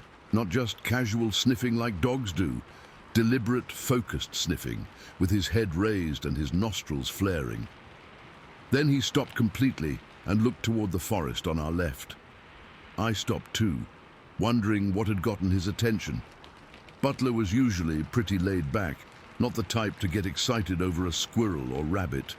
But he was definitely alerting to something, standing perfectly still with his ears perked up and his whole body tense. That's when I smelled it. It was unlike anything I'd ever smelled before. Musky and heavy, like wet fur mixed with something organic and earthy. Not exactly unpleasant, but definitely not natural for that area. It was thick enough that I could actually taste it in the back of my throat, and it seemed to be drifting out of the woods on our left. Butler whined softly and took a couple steps toward me, like he was trying to get my attention. I looked where he was looking, toward a little valley that dipped down from the road into the forest. The trees there were mostly oak and pine, thick enough that you usually couldn't see very far into the woods. But that morning, something caught my eye. There was movement in the trees, maybe 50 yards down in the valley. At first I thought it might be a deer, but as I watched, I realized it was way too big and the wrong shape. Whatever it was standing upright. I got off my bike and pushed it closer to the edge of the road, trying to get a better look. Butler stayed right beside me, but he was clearly nervous. His tail was tucked slightly, and he kept looking back toward home, like he was thinking about bolting. What I saw in those trees still gives me chills. The thing was huge, easily the size of a small storage shed, but standing on 2 legs, like a person. It was covered from head to toe in light brown hair that caught the early morning sunlight and looked almost golden where the light hit it. The hair wasn't long and shaggy like you might expect, but more like a thick coat, maybe 2 or 3 inches all over its body. But it was the face that really got to me. It was turned partially toward me, and I could see it clearly enough to make out the features. It looked almost human, but not quite. The cheekbones were too wide, the nose too flat and broad, the forehead too heavy and sloped. It was like looking at a person's face that had been stretched and distorted, but still recognizably similar to human features. And it was eating. There was a wild grapevine growing up one of the oak trees, and the creature was methodically pulling down clusters of grapes and eating them. It would reach up with one massive hand, grab a cluster, and strip the grapes off with its teeth. The hands were enormous, much bigger than human hands, with thick fingers that looked incredibly strong. I watched this for maybe 2 minutes, fascinated and terrified at the same time. The creature seemed completely focused on feeding, apparently unaware that it was being watched. It moved with a fluid, natural grace that was definitely not human, but wasn't quite like any animal I'd ever seen either. Then it looked at me. I don't know what made it aware of my presence. Maybe Butler whined, or maybe I made some noise without realizing it. But all of a sudden, that massive head turned in my direction, and I found myself looking directly into its eyes. They were dark, probably brown, but they reflected the light in a way that made them seem to glow slightly. And there was intelligence there. Not the blank stare of an animal, but the focused attention of something that was thinking, evaluating, trying to figure out what I was. The creature tilted its head slightly to one side, like a dog does when it's trying to understand something. That gesture was so unexpectedly familiar, so almost human, that it sent a chill down my spine. This thing was studying me with the same curiosity that I was studying it. Butler made the decision for both of us. Without any warning, he turned and started trotting back toward home. Not running, but moving with definite purpose. He looked back at me once, and I could see in his expression that he wanted me to follow him. Now. That's when the creature started moving toward me. It didn't run or charge or make any threatening gestures. It just started walking in my direction with these long, measured strides that covered ground way faster than they should have. The gait was unlike anything I'd ever seen. Not quite human, not quite ape-like, but something in between that looked both primitive and incredibly powerful. My heart went from normal to full panic mode in about 2 seconds. I jumped back on my bike and started pedaling toward home as hard as I could, my legs pumping like pistons. Behind me, I could hear Butler's toenails clicking on the gravel as he ran alongside me. I couldn't help myself. I had to look back. The creature had reached the road and was standing right where I'd been just moments before. It was even bigger than I'd thought, probably 8 feet tall and built like a linebacker who'd been scaled up to impossible proportions. But what really scared me was how easily it was keeping up with my bike just by walking. Then it did something that made my blood turn to ice. It vaulted over the fence that separated the road from the farmland on the right side, clearing the 4-foot barrier like it was stepping over a fallen log. The jump was effortless, graceful, like gravity didn't apply to it the same way it applied to everything else. After landing on the other side of the fence, it paused at the edge of the tree line that bordered the field. It stood there for maybe 10 seconds, just watching me pedal away, and then it turned and melted back into the forest like it had never been there at all. I didn't stop pedaling until I reached our driveway, and I didn't slow down until I was in sight of the house. Butler stayed right beside me the whole way, and when we finally stopped, he immediately went to the shade of the front porch and lay down, panting like he'd just run a marathon. I found the newspaper in the ditch right by our mailbox, of course. It had probably been there the whole time, but in my panic to get home, I'd completely forgotten what I'd gone out there to do in the first place. I brought the paper inside and handed it to Dad, who was sitting at the kitchen table drinking his coffee. He asked me why I looked so rattled, and I almost told him everything. But something held me back. Maybe the fear that he wouldn't believe me, or maybe some instinct that told me this was something I needed to process on my own first. Instead, I just said I'd seen a really big animal in the woods, and it had spooked me. He laughed and said it was probably just a deer or maybe a black bear, both of which were common in our area. I nodded and agreed, but I knew what I'd seen was neither of those things. I spent the rest of the day thinking about the encounter, going over every detail in my mind. The size of the creature, the intelligence in its eyes, the way it had tilted its head to study me. None of it fit with any animal I'd ever learned about in school or seen on nature documentaries. That evening at dinner, I finally worked up the courage to tell my family what had really happened. I described the creature in detail, the way it had been eating grapes, the way it had looked at me, and then started moving in my direction. My parents exchanged that look that adults get when they think a kid is letting his imagination run away with him. But my uncle, who was visiting for dinner that night, got a strange expression on his face. After we finished eating and the adults were having coffee, he asked me to step outside with him for a minute.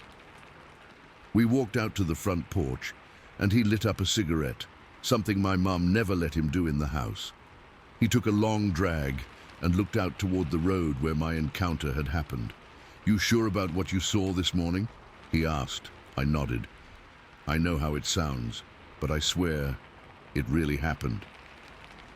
He was quiet for a long time, just smoking and looking thoughtful. Finally, he spoke up. "I was hunting about 5 miles north of here last November, bow season, so I was in a tree stand being real quiet. About an hour before sunset, I saw something walking through the woods below me. At first, I thought it was a man, maybe another hunter who'd gotten lost, but as it got closer, I could tell it wasn't human." He described something very similar to what I'd seen, massive size, covered in hair, walking upright with a gait that wasn't quite human. He said it had passed within 30 yards of his tree stand, close enough that he could see its face clearly. "I never told anybody about it," he said. "Who's gonna believe a story like that? They'll think you've been drinking or making things up. But I know what I saw, and it sounds like you saw the same thing." Knowing that my uncle had seen something similar made me feel less crazy, but it also made the whole thing more real and somehow more frightening. If there was one of these creatures in our area, how many others might there be? And what did they want? I never saw the creature again, though I kept looking for it every time I rode my bike down that road. Butler never acted the same way on our morning rides after that. He was always more alert, more cautious, like he was constantly on guard against another encounter. A few months later, we moved to a house closer to town. Dad never said why, but I always wondered if my story had something to do with it. Maybe he and Mom believed me more than they let on, and the idea of having something that big and unknown living in the woods behind our house was too much for them to handle. I'm in my 50s now, married with kids of my own. I've told this story to maybe 3 or 4 people over the years, and most of them react the same way my parents did, polite skepticism, like they're humoring a guy with an overactive imagination. But I know what I saw that day, and my uncle knew what he saw too. There's something out there in the woods of South Carolina, something that doesn't fit into any category that science recognizes, something intelligent and powerful and surprisingly graceful. Something that can vault over fences like they don't exist and disappear into the forest without leaving a trace. I still live in South Carolina, about an hour from where I grew up. Sometimes when I'm driving through rural areas, I find myself scanning the tree lines and wondering if I'll ever see those golden brown hair and those intelligent eyes again. Part of me hopes I will, just to confirm that it really happened. But another part of me is grateful that morning on County Road 47 was the only time our paths crossed. Butler lived for another 12 years after that encounter, and he never forgot what happened that day. Even as an old dog, if we were somewhere with thick woods nearby, he'd get that same alert posture and start sniffing the air like he was checking for that familiar, musky scent. Dogs don't lie about what they experience, and Butler knew we'd encountered something that didn't belong in the normal world. Whatever it was that watched me from those trees while eating wild grapes, whatever it was that could clear a 4-foot fence like it was taking a normal step, it's still out there somewhere. And sometimes, late at night when the house is quiet and I'm lying in bed listening to the sounds from outside, I remember the way it tilted its head and studied me with those dark, intelligent eyes, trying to figure out what I was. I just hope it never figures it out. Story 6. I'm going to share something that happened to me when I was 12 years old, and I swear on my mother's grave that every word of this is true. This was back in 1987 in South Carolina, and what we saw that day at Thickety Creek has haunted me for over 35 years. I've never told the full story to anyone outside my immediate family, but with all these Bigfoot encounters I keep seeing online, I figure maybe it's time someone heard what really happened to me, my brother, and our two cousins that summer afternoon. My dad owned a small auto repair shop about 15 miles outside of Spartanburg, right on the edge of where the suburbs ended and the real rural areas began. It wasn't much to look at, just a couple of bays with hydraulic lifts, an office that was barely big enough for a desk and filing cabinet, and a gravel lot where customers could park. But it kept food on the table and allowed us to live in a decent house about 10 minutes away. The shop was situated on maybe 3 acres of land, with the building taking up less than half an acre and the rest being mostly scrub brush and pine trees. But the best part of the property was what lay beyond the back edge of Dad's land. Thickety Creek wound its way through the forest maybe 200 yards behind the shop, creating this perfect swimming hole that had probably been used by local kids for decades. The creek was maybe 20 feet wide at that spot, with clear water that ran about 4 feet deep in the center. On one side, there was this little sandy beach area, probably 10 feet wide, where you could lay out towels or just sit and dangle your feet in the water. The other side dropped off into deeper water, perfect for jumping in or diving if you were brave enough. The whole area was surrounded by thick forest, mostly pine and oak, with some hickory and maple mixed in. It was isolated enough that you never had to worry about other people showing up, but close enough to Dad's shop that we could walk there in about 5 minutes. That particular day was a Saturday in late July. I remember because Dad was working, which he usually didn't do on weekends unless someone had an emergency or he was trying to catch up on a backlog of work. The temperature was pushing 95 degrees with humidity so thick you could practically swim through the air, which made the idea of spending the afternoon in the creek sound like paradise. My brother was 14, 2 years older than me, and he'd brought along our two cousins who were visiting for the week. One was 13, the other was 12, like me. We'd been looking forward to this creek trip all week, especially since the cousins had never been there before, and we wanted to show off our secret swimming spot. We'd been at the creek for maybe 2 hours, just doing typical kid stuff, swimming, diving, skipping rocks, seeing who could hold their breath the longest underwater. The kind of mindless fun that you can only have when you're young, and the biggest worry in your life is whether you'll get sunburned. The water felt incredible after the oppressive heat of the day. It was cool, but not cold, fed by springs somewhere upstream, and clear enough that you could see all the way to the bottom. There were minnows darting around in the shallows, and the occasional water snake that would send us all scrambling for the shore until we realized it was harmless. I'd been in the water for probably an hour straight and was starting to feel waterlogged, so I decided to get out and lie on the sandy area for a while. The sand was warm from the sun, and it felt good to stretch out and let the heat dry the creek water off my skin. My brother and cousins were still in the water, diving for rocks and having some kind of breath-holding contest that I was too tired to participate in. I was lying there with my eyes closed, listening to the sound of their voices echoing off the water and the forest around us. There were the usual wood sounds too.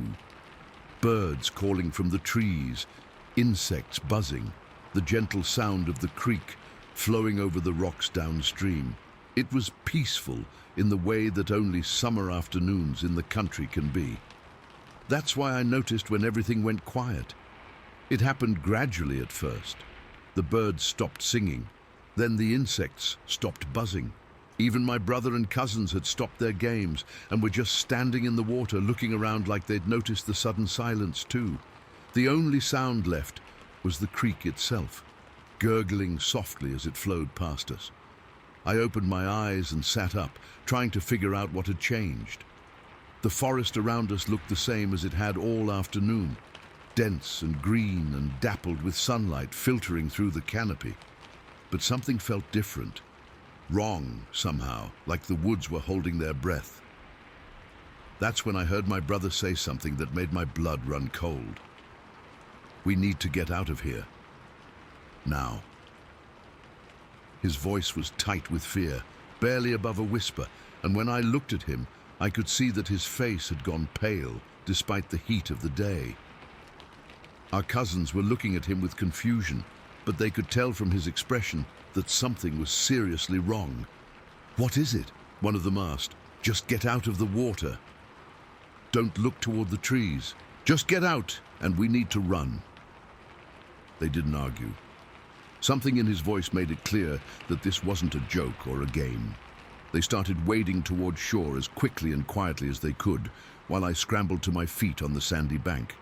My brother was the last one out of the water, and as soon as his feet hit the sand, he grabbed my arm and started pulling me away from the creek. "Run," he said, and there was pure terror in his voice. "Just run, and don't look back." That's when all three of them took off. I'd never seen my brother scared like that. He was always the tough one, the leader, the one who never backed down from anything. But he was running like his life depended on it, and our cousins were right behind him, their faces twisted with panic. I didn't hesitate. I took off after them, bare feet slapping against the pine needles and leaves on the forest floor. Behind me, I could hear the water still lapping against the shore, but everything else was still silent. No birds, no insects, nothing. We'd made it maybe 50 yards when my curiosity got the better of me. I know it was stupid, but I had to know what had scared my brother so badly. I slowed down and looked back toward the creek. What I saw there will haunt me until the day I die. There was a figure standing by the water's edge, maybe 20 feet from where I'd been lying on the sand just minutes before. It was massive, at least 8 feet tall and built like a bodybuilder, with shoulders so broad they looked almost deformed. The entire body was covered in dark hair or fur, thick and coarse-looking, like a bear's coat, but somehow different. But this thing wasn't a bear. It was standing upright on 2 legs, completely motionless, leaning against a huge oak tree that grew right at the water's edge. Its arms were crossed over its chest, and its head was turned in the direction my brother and cousins had run, like it was watching them, like it had been watching us the entire time we were swimming. The posture was what really got to me. This wasn't some animal that had wandered down to the creek for a drink. This thing was positioned deliberately, almost casually, like a person might lean against a tree while observing something interesting. But the size and build were completely wrong for any human being. I stood there, frozen for maybe 3 seconds, staring at this impossible figure before my survival instincts finally kicked in. The creature's head started to turn in my direction, and I got a glimpse of a face that was neither human nor quite animal, something in between that my young brain couldn't process. I turned and ran harder than I'd ever run in my life. My brother and cousins had gotten maybe 100 yards ahead of me, but fear gave me speed I didn't know I had. I caught up with them just as they reached the base of a steep embankment that rose maybe 50 feet above the creek valley. At the top of the hill, I could see railroad tracks cutting through the forest, with pine trees maybe 12 feet tall growing on both sides of the rail line. "We have to climb," my brother gasped, already scrambling up the steep slope. "It's the fastest way back to Dad's shop." The hillside was brutal, red clay and loose dirt mixed with rocks and exposed roots. It was so steep that you had to use your hands as much as your feet, grabbing onto saplings and bushes to pull yourself up. My bare feet kept slipping on the clay, and I scraped my knees and elbows on rocks. But I didn't care. All I cared about was getting as far away from that creature as possible. We were maybe halfway up the slope when we heard it behind us. It sounded like a horse galloping, but deeper and heavier. Thud, thud, thud, thud, rhythmic and powerful, like something massive was running through the forest. But there were no horses in that area, just dense woods and the creek below.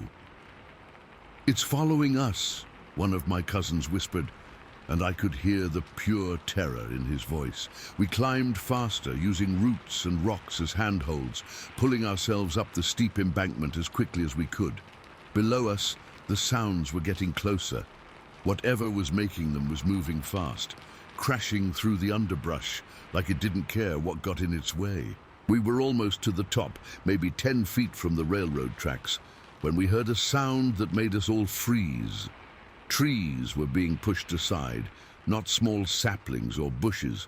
Full-sized pine trees, the kind that would take 2 men with a chainsaw to cut down. We could hear the groaning and cracking of wood, the sound of branches snapping, the thud of massive tree trunks hitting the ground. Whatever was climbing up behind us was strong enough to push 12-foot pine trees out of its path like they were weeds. "Jesus Christ," my brother breathed, and I'd never heard him sound so scared. We scrambled over the top of the embankment and onto the railroad tracks, all 4 of us gasping and shaking with fear. For a moment we stood there looking back down the slope, listening to the sounds of destruction getting closer and closer. "We can't stay here," my brother said. "If it can push down trees, these tracks won't stop it." He was right. The railroad cut through the forest in a straight line, but on either side the trees pressed in close. If that thing made it to the top of the embankment, we'd be trapped on the tracks with nowhere to run. "This way," he said, pointing away from Dad's shop. "We'll go down the other side and circle back through the woods." I wanted to argue. Going toward Dad's shop seemed like the logical choice. It was civilization, safety, adults who could help us. But my brother had gotten the best look at whatever was down by the creek, and if he thought our best chance was to go the other way, I was going to trust him. We jumped down the far side of the embankment into a tangle of briars and kudzu vines. The thorns tore at our bare skin and got caught in our hair, but we pushed through anyway, fighting our way down the steep slope on the other side of the railroad tracks. Behind us, the sounds had reached the top of the embankment. We could hear heavy footsteps on the gravel between the railroad ties, moving back and forth like the creature was trying to figure out which way we'd gone. We made it to the bottom of the far slope and kept running, crashing through the underbrush, following what might have been a deer path through the thick woods. Branches whipped at our faces and thorns cut our arms and legs, but we didn't slow down. The adrenaline was so intense that I couldn't feel the pain. We ran for what felt like hours, but was probably only 15 or 20 minutes, taking a wide circle through the forest before finally emerging near the back of Dad's auto shop. When we stumbled out of the tree line, all 4 of us were bleeding from dozens of cuts and scratches, covered in dirt and leaves, and shaking with exhaustion and fear. Dad took one look at us and knew something serious had happened. He was working under the hood of a pickup truck, and when he saw us burst out of the woods, looking like we'd been attacked by wildcats, he dropped his wrench and ran over to us. "What the hell happened to you boys?" he asked, looking at our torn-up bodies and the terror still written on our faces. We all started talking at once, trying to explain about the creature by the creek, the chase through the woods, the sounds of trees being pushed down. Dad listened with a skeptical expression, clearly having trouble believing what we were telling him. "Slow down," he said, "one at a time. Tell me exactly what you saw." My brother took the lead, since he'd gotten the best look at the creature. He described it in detail, the massive size, the hair covering its entire body, the way it had been leaning against the tree like it was watching us. He told Dad about the sounds of it climbing the embankment, the trees being pushed aside, the heavy footsteps on the railroad tracks. Dad's expression got more serious as the story went on. He could see that we weren't making it up. The fear in our eyes was real, and the physical evidence of our desperate flight through the woods was all over our torn-up bodies. When my brother finished talking, Dad was quiet for a long time. He walked over to his toolbox and pulled out a flashlight and a baseball bat, then looked back toward the tree line where we'd emerged. "You boys stay here," he said. "I'm going to go take a look." "Dad, don't," I said. "It might still be out there." "That's what I'm going to find out," he said. "If there's something dangerous in those woods, I need to know about it." He disappeared into the trees, following our path backward toward the creek. We huddled together in the shop, all of us still shaking, watching the tree line and waiting for him to come back. He was gone for maybe 45 minutes. When he finally emerged from the woods, his expression was grim. He walked straight to his office and picked up the phone, then hesitated with the receiver in his hand. "Did you find anything?" my brother asked. "Trees," Dad said quietly. 12-foot pine trees pushed over like matchsticks, and tracks in the mud by the creek that don't match any animal I have ever seen.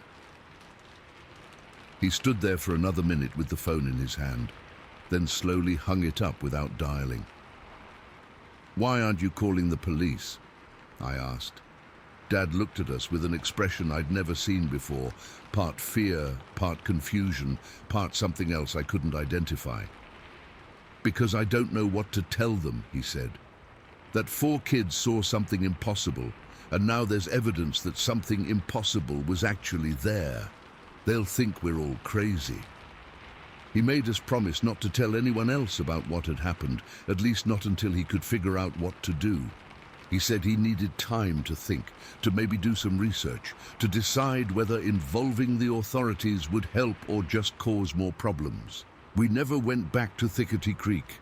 Dad sold the auto shop 6 months later, and we moved to a house closer to town, somewhere with neighbors and streetlights and the comforting sounds of civilization.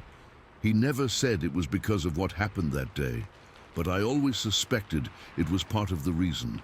My brother had nightmares for months afterward. He'd wake up screaming about red eyes watching him from the trees, about the sound of pine trees being pushed down. He was never quite the same after that day, more cautious, more aware of his surroundings, like he was always expecting something to come out of the woods. Our cousins went home to North Carolina the next week and never came back to visit. Years later, when we were adults, I asked one of them about that day at the creek. He got this haunted look in his eyes and said he still had dreams about it sometimes, about something massive and hairy watching us from the shadows while we swam. I'm 57 years old now, and I still think about that afternoon at least once a week. I've read everything I can find about Bigfoot sightings in South Carolina, and there have been dozens of reports over the years in that same general area. People seeing large, hairy figures in the woods, people hearing trees being pushed down in the middle of the night, people finding tracks that don't match any known animal. I know what we saw that day was real. I know something was watching us while we swam, something intelligent enough to position itself strategically and patient enough to observe us for who knows how long before we noticed it. And I know it was strong enough to push down full-grown pine trees when it decided to pursue us up that embankment. I don't know what it was, or where it came from, or what it wanted, but I know it exists, and I know there are probably others like it out there, in the deep woods, staying hidden, watching us from the shadows, waiting for the right moment to reveal themselves to some other group of unsuspecting kids. I just pray those kids are faster runners than we were. Story 7.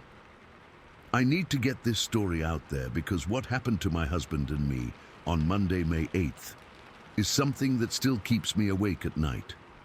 We've been living with this for months now, and I can't shake the feeling that we're not safe, that whatever was circling our house that night is still out there somewhere. Maybe someone reading this has experienced something similar, or maybe someone can give me an explanation that makes sense, because right now, I'm grasping at straws, trying to understand what we encountered. My husband and I moved to Fairfield County, South Carolina back in April. We'd been living in Columbia for years, but with both of us working remotely now, we decided we wanted to get away from the city, find someplace quiet where we could have some space and privacy. We found this house about 15 miles outside the little community of Blair, way out in the middle of nowhere, surrounded by nothing but dense forest for miles in every direction. The house had been empty for almost 2 years when we bought it.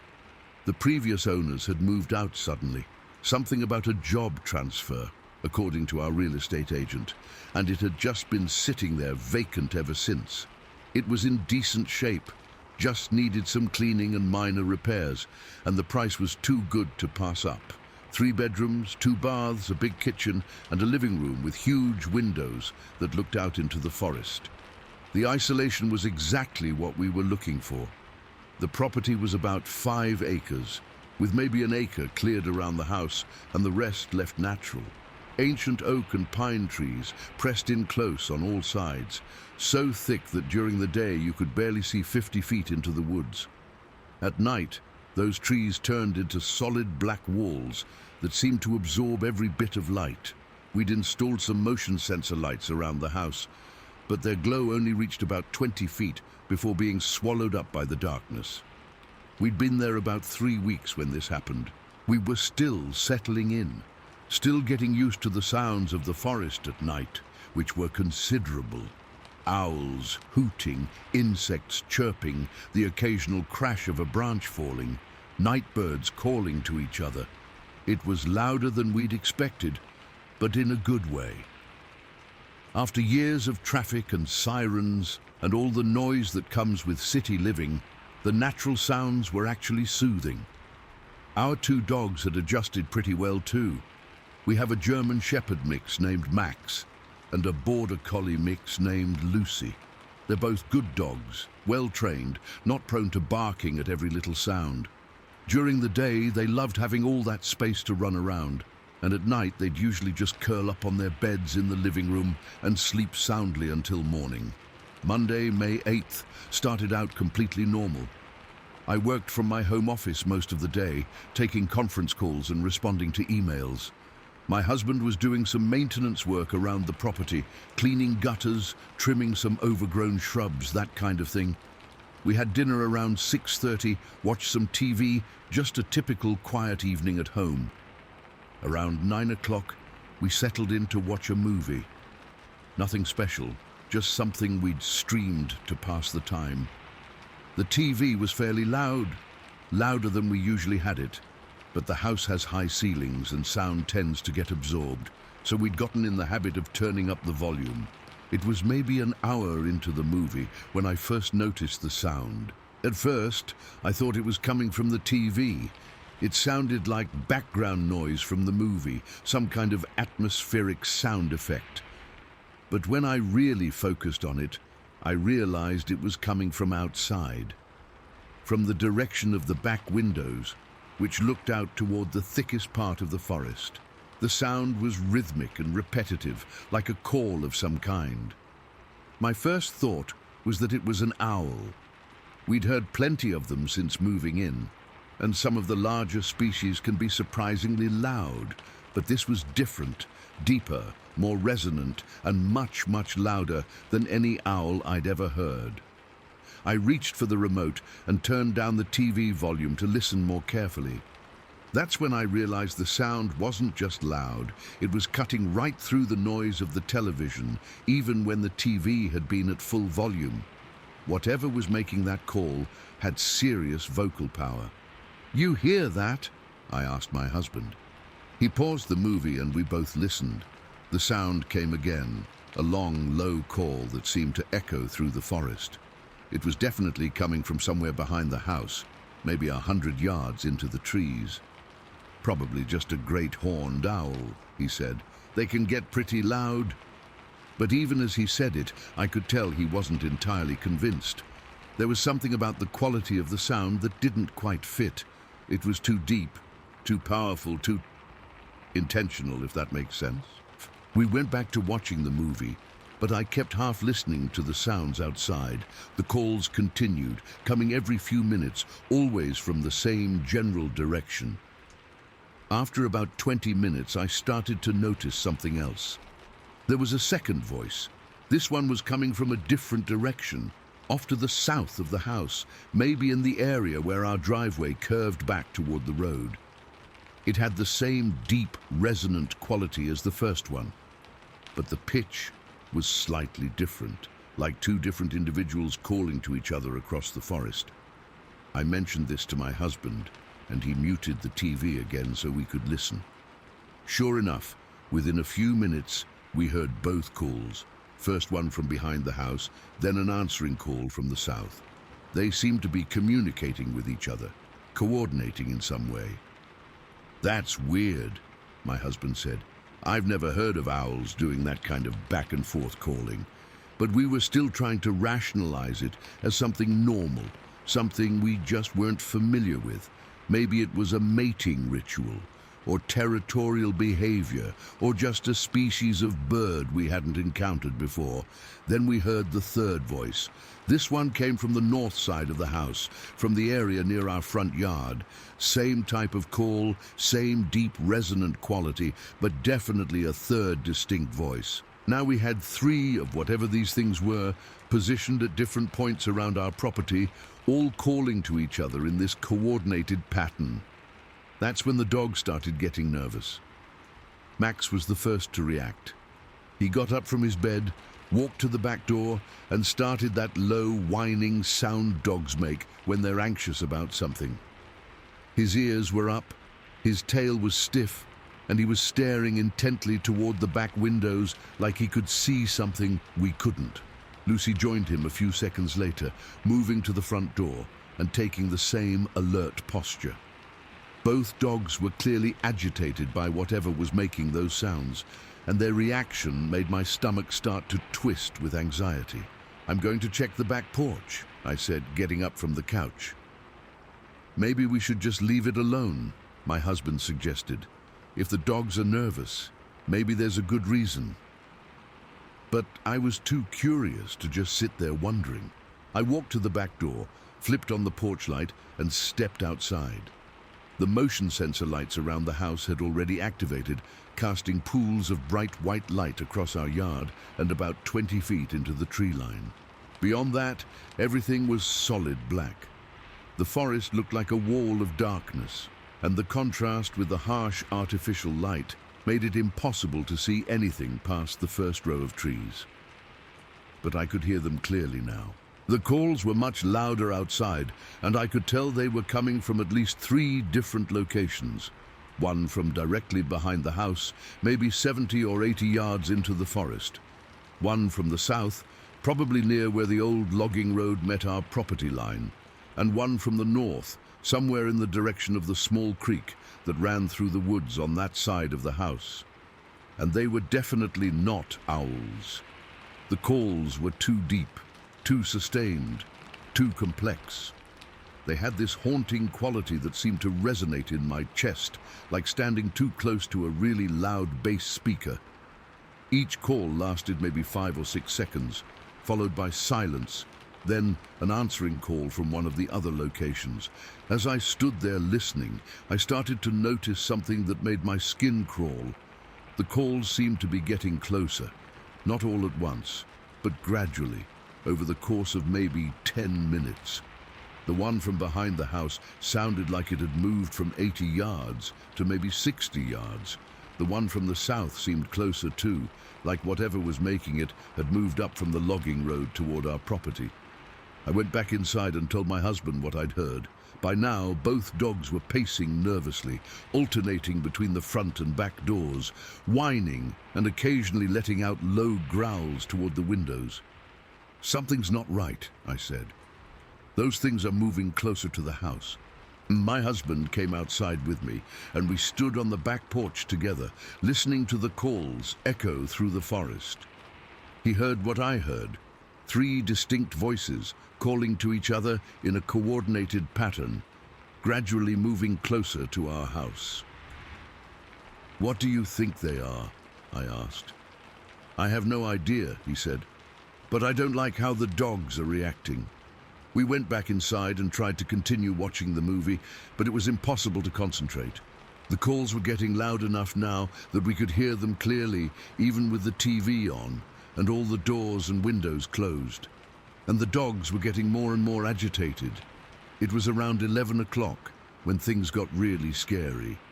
I was in the kitchen getting a glass of water when I heard one of the calls much closer than before. This one came from right behind the house, maybe 30 or 40 yards into the trees.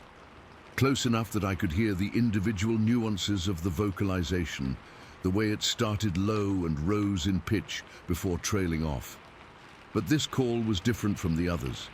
Instead of the long, sustained notes we'd been hearing, this was a series of rapid, choppy sounds, almost like someone trying to speak, but with vocal cords that weren't quite designed for speech.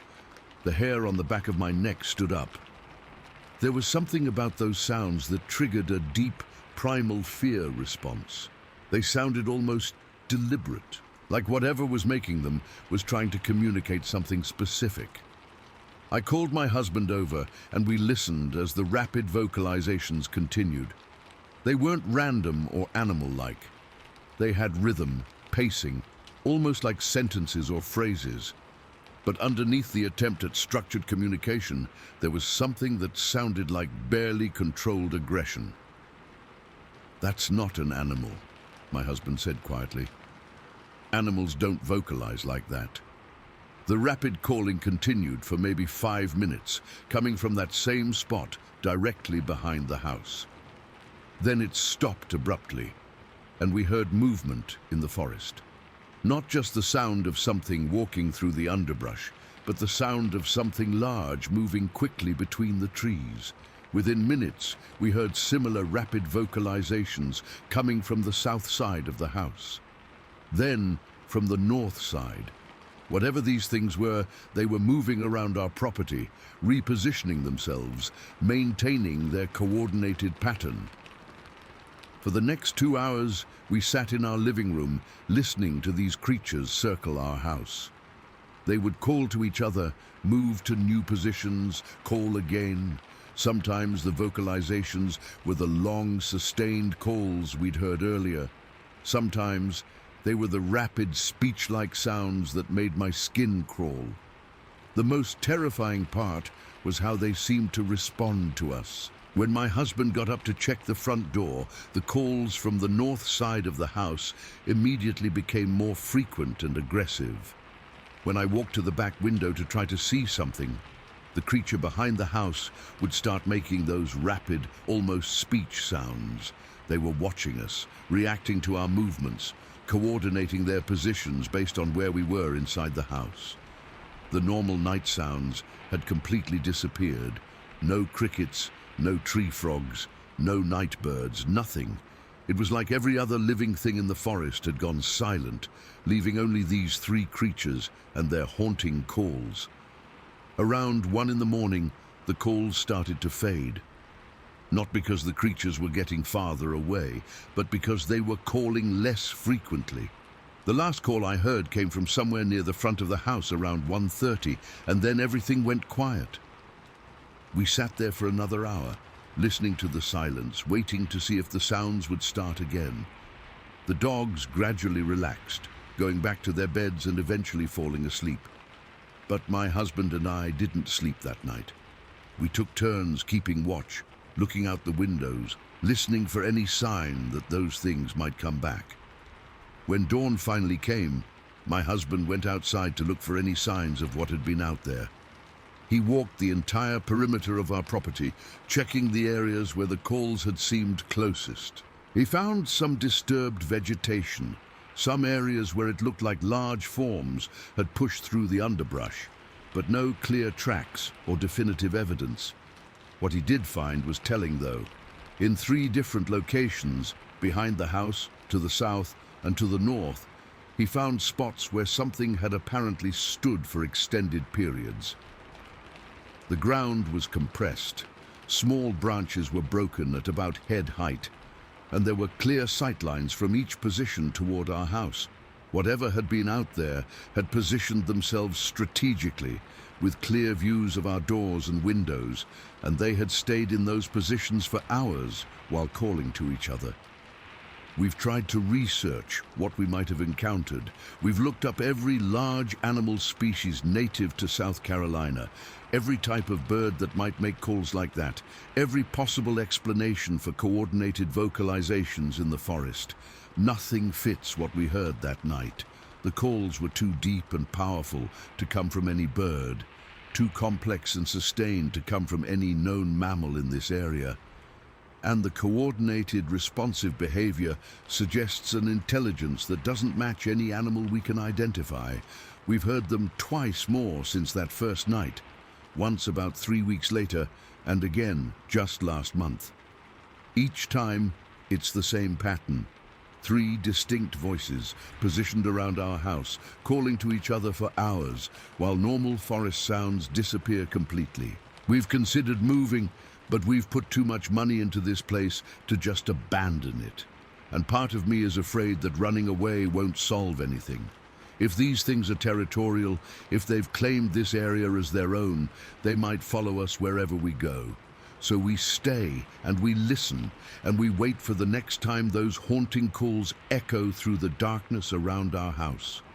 Because I'm certain now that there will be a next time. Whatever those things are, whatever they want, they're not done with us yet. Story 8. I've been putting off writing this for almost a year now, but I keep thinking about what happened to my wife and me on that drive through South Carolina last summer, and I figure maybe it's time I shared it. What we saw that night has changed the way I look at the world, and I'm hoping maybe someone out there has seen something similar and can help me make sense of it. This happened on a Saturday night in late July. My wife and I had been visiting her sister in Columbia for the weekend, and we were driving back home to Myrtle Beach. It was one of those trips we'd made dozens of times over the years, about a 2-hour drive on familiar roads, nothing we hadn't done before. But this time, we'd stayed later than usual at her sister's house, gotten caught up talking and lost track of time. We didn't leave Columbia until around midnight, which meant we wouldn't get home until after 2 in the morning. Not ideal, but we both had to work on Monday and didn't want to take another day off.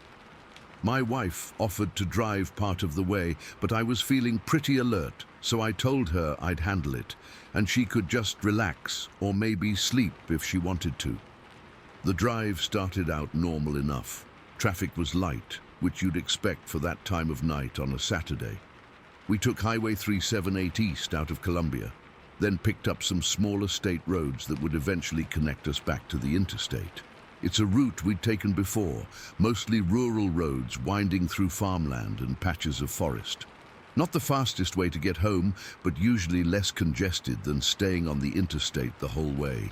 About an hour into the drive, we were somewhere east of Sumter, not too far from Shore Air Force Base if I had to guess.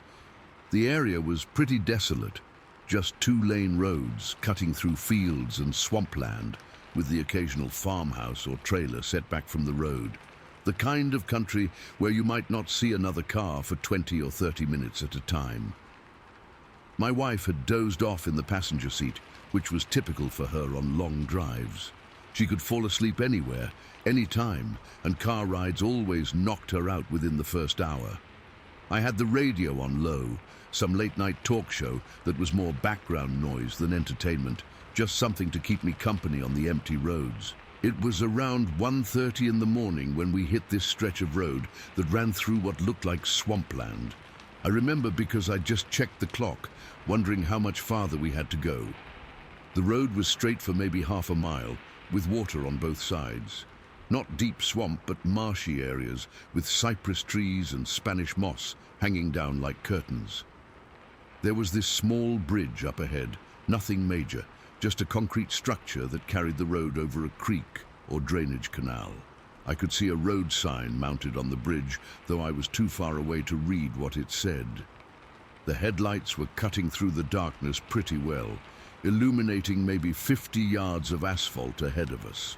That's when I saw movement. Something crossed the road about 25 yards in front of the car.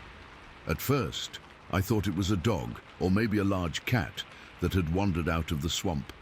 But as I got closer and my headlights hit it full on, I realized it was walking upright on 2 legs. I eased off the gas and tried to process what I was seeing. The thing was small, maybe 5 feet tall, built like a kid, with the proportions you'd expect from an 11 or 12-year-old boy, but it was covered head to toe in hair, not fur like an animal, but actual hair, long and flowing and surprisingly beautiful in the headlights. The hair was dark brown, almost black in some places, but where the light hit it directly, it had this incredible sheen to it. Silky, almost glossy, like it had been brushed and conditioned. It was longer on the arms and legs, maybe 3 or 4 inches, and shorter on the torso and face. The whole body had this almost ethereal quality, like something you might see in a fairy tale or fantasy movie. But this was no fairy tale. This thing was real, and it was standing right in the middle of the road. I slowed the car down to maybe 15 miles per hour, not sure if I should stop completely or try to go around it. The creature had paused right on the center line, like it was deciding which way to go. And that's when it looked at us. It turned its head in our direction, and I got my first clear look at its face. The features were definitely not human, but they weren't quite animal either. The face was elongated with a prominent jaw and a nose that was flatter and wider than a person's. The eyes were larger than human eyes, set farther apart, and they caught the light from my headlights with this reflective quality that made them seem to glow. But what really got to me was the intelligence I saw there. This wasn't the blank stare of an animal caught in headlights. This thing was looking at us with awareness, with curiosity, almost like it was trying to figure out what we were and what we were doing there. The eye contact lasted maybe 3 or 4 seconds, but it felt like much longer. I had this overwhelming sense that the creature was assessing us, making some kind of decision about whether we posed a threat or were just an interesting curiosity. Then it moved, and the way it moved was unlike anything I'd ever seen. The gait was fluid, almost liquid, like it was flowing across the pavement rather than walking. It wasn't human. Humans don't move with that kind of seamless grace. But it wasn't like any ape or monkey I'd ever seen either. It was something entirely different, something that seemed to defy the normal limitations of bipedal locomotion. Each step covered more ground than should have been possible for something that size. The arms swung naturally at its sides, but the proportions were all wrong. Too long, too graceful, moving in perfect synchronization with the legs in a way that looked both primitive and incredibly sophisticated. After crossing to the far side of the road, the creature paused again at the edge of the swamp. For just a moment, it turned back to look at us one more time. Then, without any apparent effort, it leaped into the marsh. I'm not talking about a jump or a dive. This thing launched itself horizontally into the swamp vegetation like it was diving into a swimming pool. 1 second, it was standing on the roadside. The next second, it had vanished completely into the cypress trees and Spanish moss without making a sound that I could hear over the car's engine. I pulled the car over to the side of the road and just sat there for a minute, trying to process what I'd just witnessed. My heart was pounding, and I could feel adrenaline coursing through my system, even though the encounter had been completely peaceful. That's when my wife woke up. "Why are we stopped?" she asked, looking around groggily. "Did you see that?" I asked. "See what?" I realized she'd been asleep during the whole encounter. She'd missed the entire thing, the crossing, the eye contact, the impossible leap into the swamp. For a second, I wondered if I'd imagined the whole thing, if maybe I'd been more tired than I thought and had hallucinated the entire encounter. But I knew what I'd seen. It was too vivid, too detailed, too strange to have been a product of my imagination. I told her what had happened as we drove the rest of the way home. She listened without interrupting, but I could tell she was having trouble believing what I was describing, not because she thought I was lying, but because the story was so far outside the realm of normal experience that it was hard to accept as real. "Maybe it was just a person," she suggested, "someone in costume, or maybe a homeless person with really long hair." But I knew it wasn't a person. The proportions were wrong, the movement was wrong, and no person could have made that leap into the swamp. What I'd seen was definitely not human. We drove past the spot where it had happened, and I showed her the small bridge and the road sign. In the headlights, I could make out part of the sign. It said something about Black Creek, though I couldn't read the whole thing at highway speed. The rest of the drive home was quiet. My wife dozed off again, and I was left alone with my thoughts, going over every detail of the encounter, trying to make sense of what I'd experienced. The creature's size bothered me. Most Bigfoot sightings describe massive, imposing figures, 8 or 9 feet tall, built like linebackers. But this thing had been small, almost delicate-looking despite its obviously non-human nature. It reminded me more of descriptions I'd read of fairy folk or forest spirits than the traditional Sasquatch. But the intelligence in its eyes was unmistakable.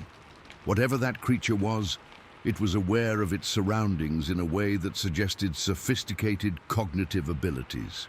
The way it had looked at us, assessed us, then made the decision to leap into the swamp, that wasn't random animal behavior. That was problem solving. Over the next few weeks, I found myself researching everything I could find about cryptid sightings in South Carolina. I read about Bigfoot encounters, about the lizard man of Scape Ore Swamp, about various other unexplained creatures reported in the southeastern United States. What struck me was how many of the accounts mentioned smaller creatures, not just the massive 8-foot-tall beasts that get all the media attention. There were reports of juvenile Bigfoot, of family groups that included individuals of various sizes, of creatures that seemed more curious than threatening. I also learned that the area where we'd had our encounter was rich with similar reports. The swamplands around Sumter County had generated dozens of cryptid sightings over the years, everything from traditional Bigfoot encounters to sightings of smaller, more elusive creatures that matched what we'd seen. The proximity to Shaw Air Force Base was interesting too. I wondered if there might be some connection between military installations and cryptid activity, though I couldn't imagine what that connection might be. About 3 months after our encounter, I decided to drive back to the location during daylight hours to get a better look at the area. I wanted to see if there were any details I'd missed in the darkness, any clues that might help me understand what we'd witnessed. The spot was easy to find. The bridge over Black Creek was exactly where I remembered it, and the road sign was more visible in daylight. The area was even more isolated than it had seemed at night, with thick swamplands stretching for miles on both sides of the road. I parked and walked to the edge of the marsh where the creature had disappeared. The vegetation was incredibly thick. Cypress trees, palmetto plants, vines and moss, creating an almost impenetrable wall of green. If something wanted to hide in there, it would be virtually impossible to track or follow. Standing there in broad daylight, looking at that wall of swamp vegetation, I was struck by how perfectly suited the environment was for concealing large, unknown creatures. The marshland provided water, food sources, and complete privacy from human observation. If a population of unidentified animals was living in the area, this would be the ideal habitat. I didn't see any signs of the creature, no tracks, no disturbed vegetation, no evidence that anything unusual had passed through the area. But I hadn't expected to find anything. Whatever that thing was, it was clearly skilled at moving through its environment without leaving traces. As I drove home that day, I couldn't shake the feeling that I was being watched. Not threatened, just observed, like something in the swamp was aware of my presence and was keeping track of my movements. It was probably just my imagination, but the sensation was strong enough to make me uncomfortable. My wife and I have made that drive several more times since our encounter, always during daylight hours now.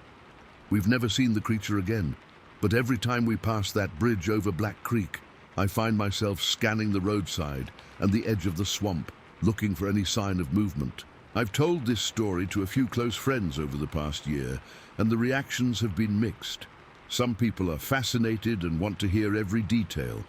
Others are politely skeptical, clearly thinking I misidentified a known animal or let my imagination run wild.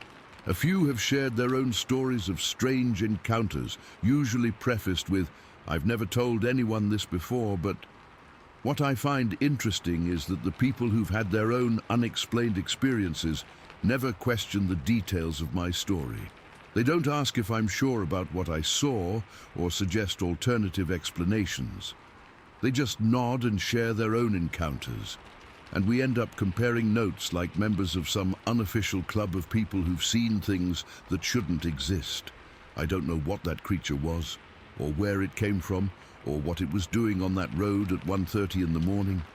All I know is that it was real, it was intelligent, and it was definitely not any animal that science currently recognizes. Sometimes I wonder if it's still out there in those swamps, living its life in the hidden places between civilization and wilderness. I wonder if it remembers our brief encounter, if it thinks about the two humans in the car who interrupted its nighttime crossing. And sometimes, late at night when I'm driving through rural areas, I find myself watching the roadside more carefully than I used to, hoping and fearing in equal measure that I might see those intelligent eyes reflecting in my headlights once again. Story 9. I'm finally ready to tell this story after keeping it to myself for over 30 years. What happened to me on Highway 220 in North Carolina back in 1990 changed my life in ways I'm still trying to understand, and for the longest time I thought I was going crazy. It wasn't until I started finding these online forums and reading other people's accounts that I realized I wasn't alone, that what I saw that day was real, and that other people have witnessed similar things. This was back in July of 1990. My husband and I had been married for about 5 years at that point, and we were living in a small town in central North Carolina. He worked for a manufacturing company, and I was teaching high school English, and we'd gotten into this routine of taking weekend trips to the coast whenever we could afford it and had the time off. That particular weekend, we were headed to Carolina Beach for what was supposed to be a relaxing 3-day getaway. We'd rented a little cottage about 2 blocks from the water. Nothing fancy, but perfect for a couple that just wanted to escape the heat and stress of everyday life. I remember being really excited about this trip because we hadn't had a proper vacation in almost a year. We left home around 10 in the morning on a Saturday, which should have gotten us to the beach by early afternoon. The plan was to take Highway 220 south through the rural parts of the state, then pick up some smaller roads that would eventually connect us to the coast. It wasn't the fastest route, but my husband preferred the back roads to the interstate. He said the scenery was better and there was less traffic to deal with. Highway 220 in that area is mostly farmland and patches of dense forest, with small communities scattered here and there. It's the kind of landscape that epitomizes rural North Carolina. Tobacco fields, corn crops, old barns, and miles of pine and oak forest, broken up by the occasional country store or cluster of houses. The weather that day was typical for July in North Carolina. Hot and humid, with that hazy quality to the air that makes distant objects shimmer. We had the air conditioning running in our little Honda Civic, the radio tuned to some oldies station, and we were both in good moods despite the heat. About an hour into the drive, we were passing through this particularly rural stretch near where Highway 211 intersects with 220, not too far from the town of Canda. I remember the area because we'd stopped at a gas station in Canda earlier to fill up and grab some snacks, and the attendant had mentioned that we were taking the scenic route to the coast. This section of Highway 220 was a straight 4-lane road with a slight downhill grade that allowed you to see maybe half a mile ahead. There were fields on both sides with tree lines marking the boundaries between different properties. The forest in that area was thick and dark, the kind of woods where you can barely see 20 feet past the first row of trees, even in full daylight. I was driving at this point. My husband had started the trip behind the wheel, but I'd taken over about 30 miles back when he said his eyes were getting tired from the glare. I'm a careful driver, always have been, and I was doing maybe 60 miles per hour in the right lane, just cruising along and enjoying the countryside. The road was mostly empty, which was normal for that area on a Saturday afternoon. We might see a car every few minutes, but long stretches would go by with nothing but us and the asphalt and the fields stretching out on either side. I was listening to my husband tell some story about a co-worker when I saw movement in my peripheral vision. Something was coming out of the tree line on the left side of the road, maybe 200 yards ahead of us. At first, I thought it might be a deer. They're common in that area, and it wouldn't be unusual to see one bounding across the highway. But as I got closer, I realized this was way too big to be a deer, and it was moving all wrong. The thing was upright, walking on two legs like a person, but it was massive. Easily 7 feet tall, maybe taller, with shoulders so broad they looked almost deformed. The entire body was covered in dark hair or fur, black or very dark brown, so dark it seemed to absorb the sunlight rather than reflect it. But what really caught my attention was the way it moved. It wasn't running, exactly, but it was covering ground incredibly fast with these long, powerful strides. The arms swung in wide, natural arcs as it walked, but they were proportioned all wrong. Too long, reaching almost to its knees, moving with an exaggerated rhythm that was hypnotic and terrifying at the same time. The creature seemed to glide rather than walk, like it was floating just above the pavement with some invisible force propelling it forward. Each step looked effortless, but the speed was incredible. It crossed all 4 lanes of Highway 220 in maybe 3 or 4 seconds, moving from the left tree line to the right tree line faster than should have been possible. I slowed the car down without really thinking about it, trying to process what I was seeing.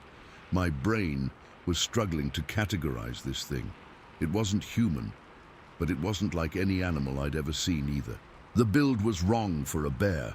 The gait was wrong for any known mammal, and the sheer size was beyond anything that should exist in the forests of North Carolina. "What was that?" I said out loud, my voice tight with confusion and fear. My husband looked up from whatever he'd been doing, I think he'd been digging through the glove compartment for something, and glanced around. "What was what?" "That thing. Did you see that thing cross the road?" He looked ahead, then checked the side mirrors, then looked at me with a puzzled expression. "I don't see anything." "What are you talking about?" By then, we were approaching the spot where the creature had crossed. I slowed down even more, scanning both sides of the road, looking for any sign of where it had gone. The right side of the highway was bordered by the same kind of dense forest as the left side, and whatever I'd seen had vanished completely into those trees. "There was something huge that just crossed the road," I said, my voice shaking slightly. "Something walking upright, covered in dark hair. It was massive, bigger than a person." My husband stared at me for a moment, then looked out the windows again. "Honey, there's nothing there. Are you feeling okay? Maybe you should pull over and let me drive." I knew he hadn't seen it. He'd been looking down when it happened, probably for less than 10 seconds, but that was long enough to miss the entire encounter. And I could tell from his tone that he was already starting to think I'd imagined the whole thing. "I know what I saw," I said. But even as I said it, I was starting to doubt myself. How could something that big, that obvious, be visible to me, but not to him? How could it cross a 4-lane highway in broad daylight and then vanish without a trace? We drove the rest of the way to the beach, but the incident had cast a shadow over what was supposed to be a relaxing trip. My husband tried to be supportive, but I could tell he thought I'd either dozed off for a second and had a vivid dream, or that the heat and the glare had caused some kind of hallucination. "Maybe it was a bear standing up on its hind legs," he suggested. "They do that sometimes when they're trying to get a better view of something." "Bears don't move like that," I said. "Bears don't glide across highways like they're floating." Well, maybe it was someone in a costume playing a prank. Who would be standing around in the middle of nowhere in a gorilla suit on a 90-degree day? He didn't have an answer for that, and eventually we just stopped talking about it. But I couldn't stop thinking about what I'd seen. The image was burned into my memory.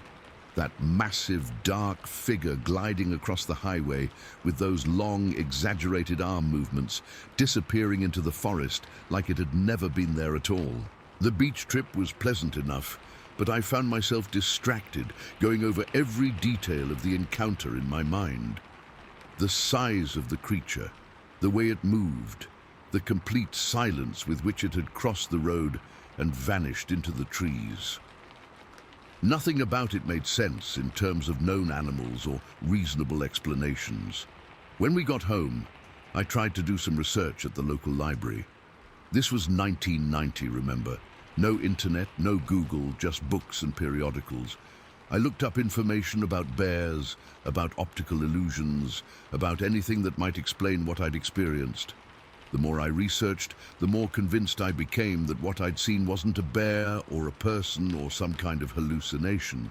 Bears don't move with that kind of fluid grace, and they certainly don't cross highways at the speed I'd witnessed.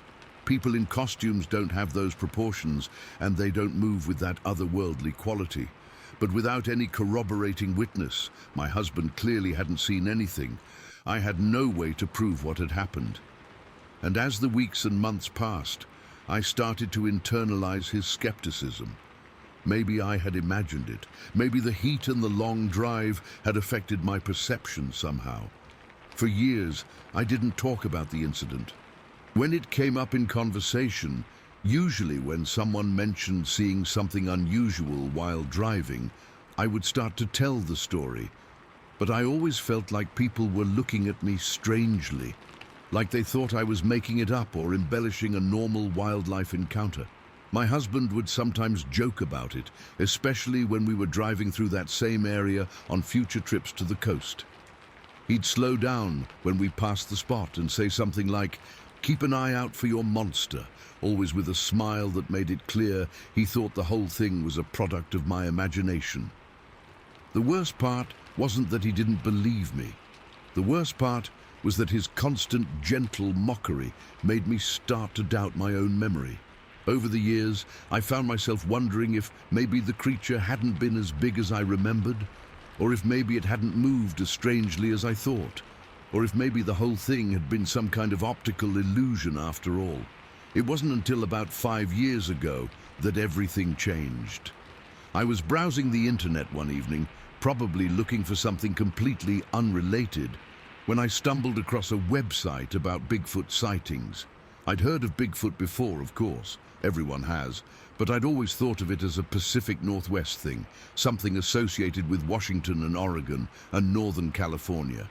But this website had a section devoted to southeastern sightings, and there were dozens of reports from North Carolina, South Carolina, Virginia, and other states in the region. As I read through the accounts, I started to see similarities to my own experience that made my hands shake. Person after person described encounters with large, upright creatures covered in dark hair.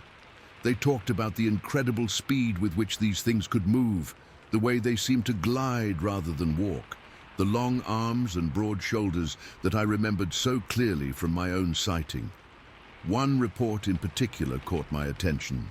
A woman described seeing something cross Interstate 95 in South Georgia in 1988, just 2 years before my encounter.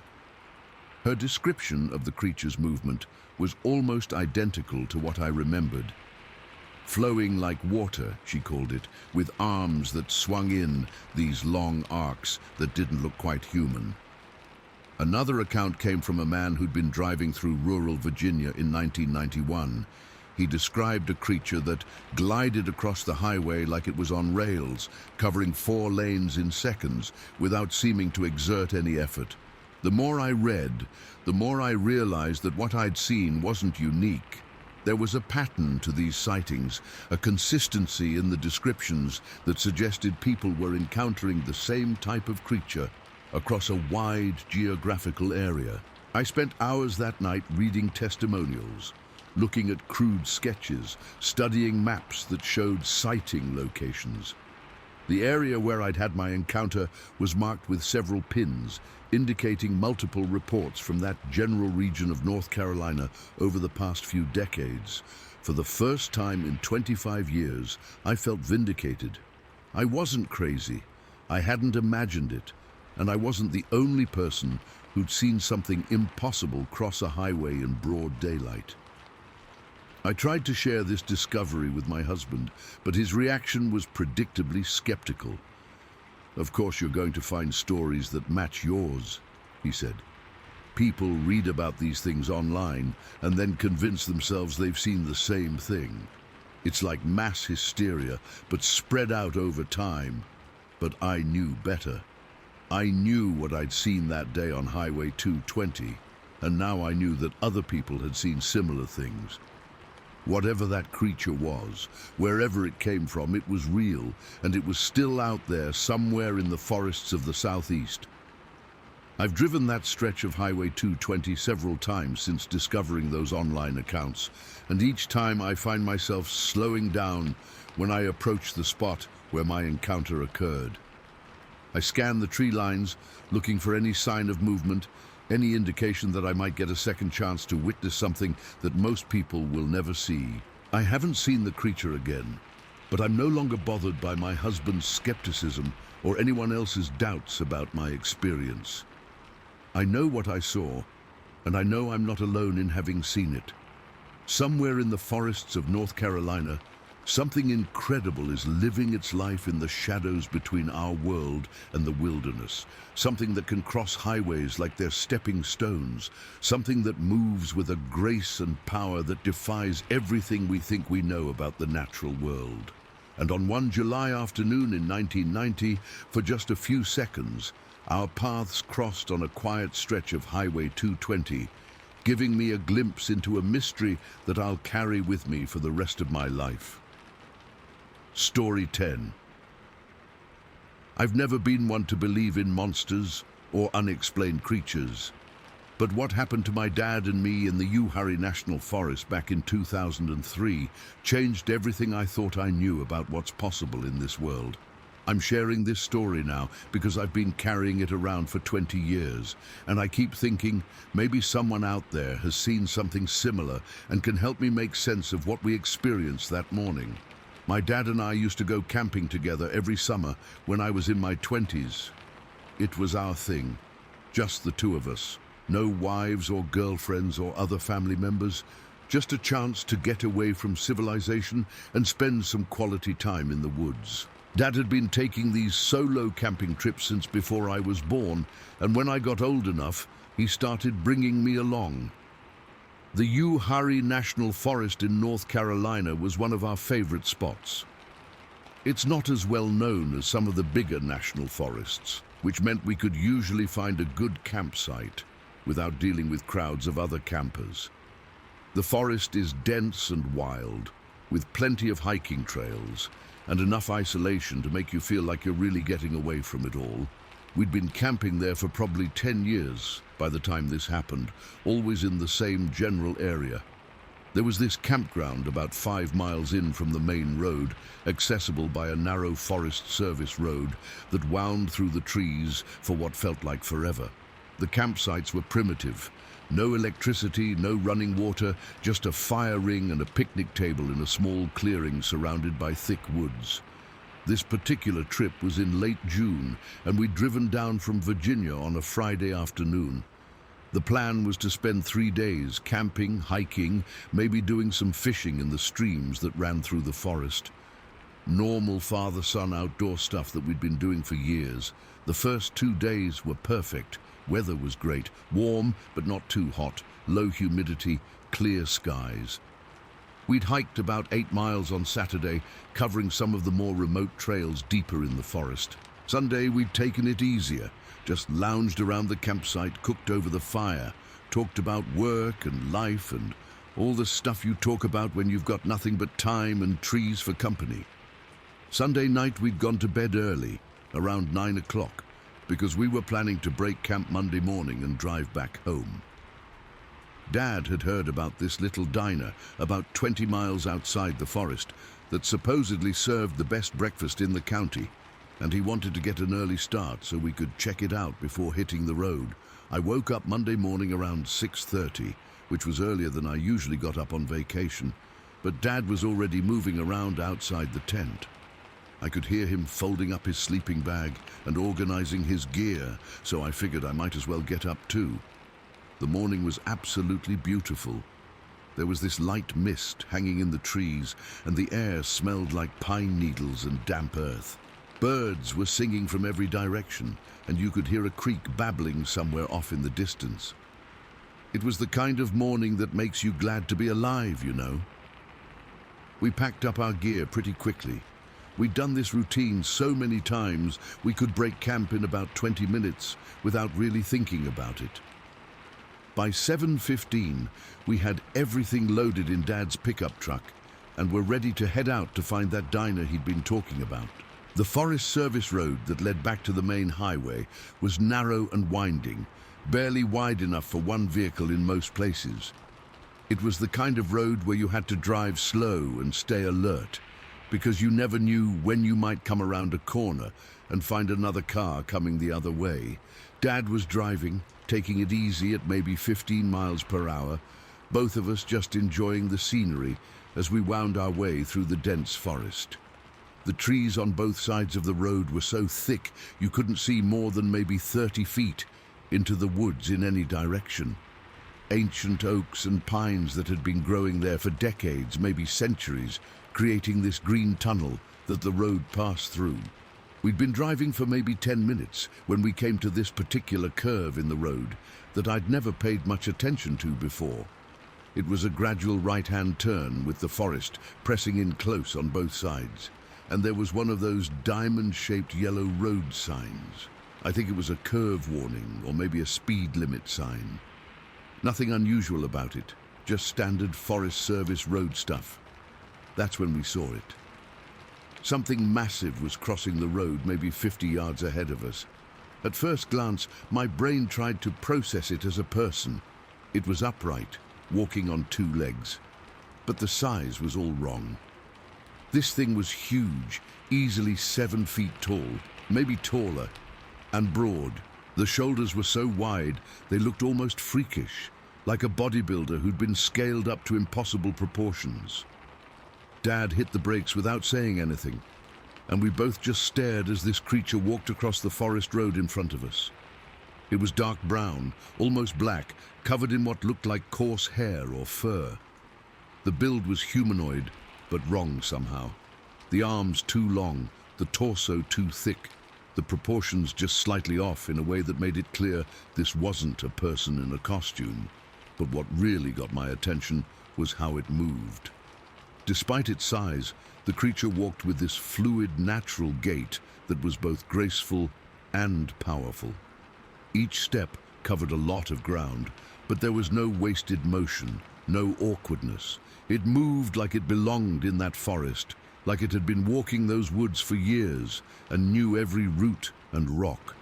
When it passed in front of that diamond-shaped road sign, the creature completely blocked it from view. I'm talking about a sign that was probably 4 feet tall, and this thing's torso was wide enough to hide the entire thing. That's when the real size of what we were looking at hit me. "Dad!" I said, my voice barely above a whisper. "Are you seeing this?" "Yeah," he replied, and I could hear the tension in his voice. "I'm seeing it." We were maybe 40 yards away at that point, close enough to see details, but not close enough to make out facial features or other fine characteristics. The creature was moving at a steady pace from our left to our right, not hurrying but not dawdling either, just crossing the road like it had every right to be there.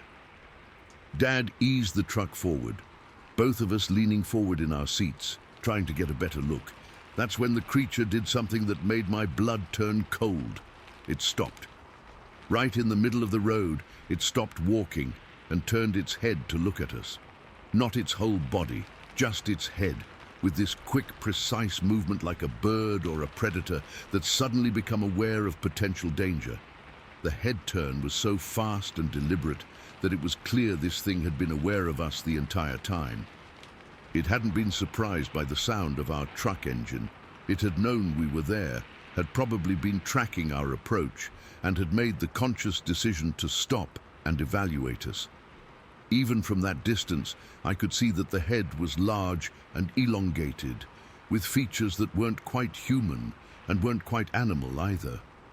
The face was covered in the same dark hair as the rest of the body, but I got the impression of intelligence behind those eyes, of something that was actively thinking and making decisions. The staring contest lasted maybe 5 seconds, though it felt like much longer. Then, as suddenly as it had stopped, the creature resumed walking and disappeared into the forest on the right side of the road. Dad and I sat there in stunned silence for probably 30 seconds, both of us trying to process what we'd just witnessed. Finally, Dad put the truck back in drive, and we slowly continued forward to the spot where the creature had crossed. "We have to look," I said, though part of me wanted to just keep driving and pretend the whole thing had never happened. Dad nodded and pulled the truck over to the side of the road. We got out and walked to the exact spot where the creature had entered the forest, looking for any signs of its passage. This is the part that still bothers me the most, 20 years later. There was nothing, no broken branches, no disturbed vegetation, no footprints in the soft earth. The underbrush looked exactly like it should look, neat, undisturbed, like nothing larger than a squirrel had passed through it in weeks. I'm talking about a creature that had to weigh at least 400 or 500 pounds, something with shoulders broader than any human being, walking into dense forest vegetation. There should have been a clear trail, broken branches, scuff marks on tree trunks, something to indicate where it had gone. But the forest was pristine.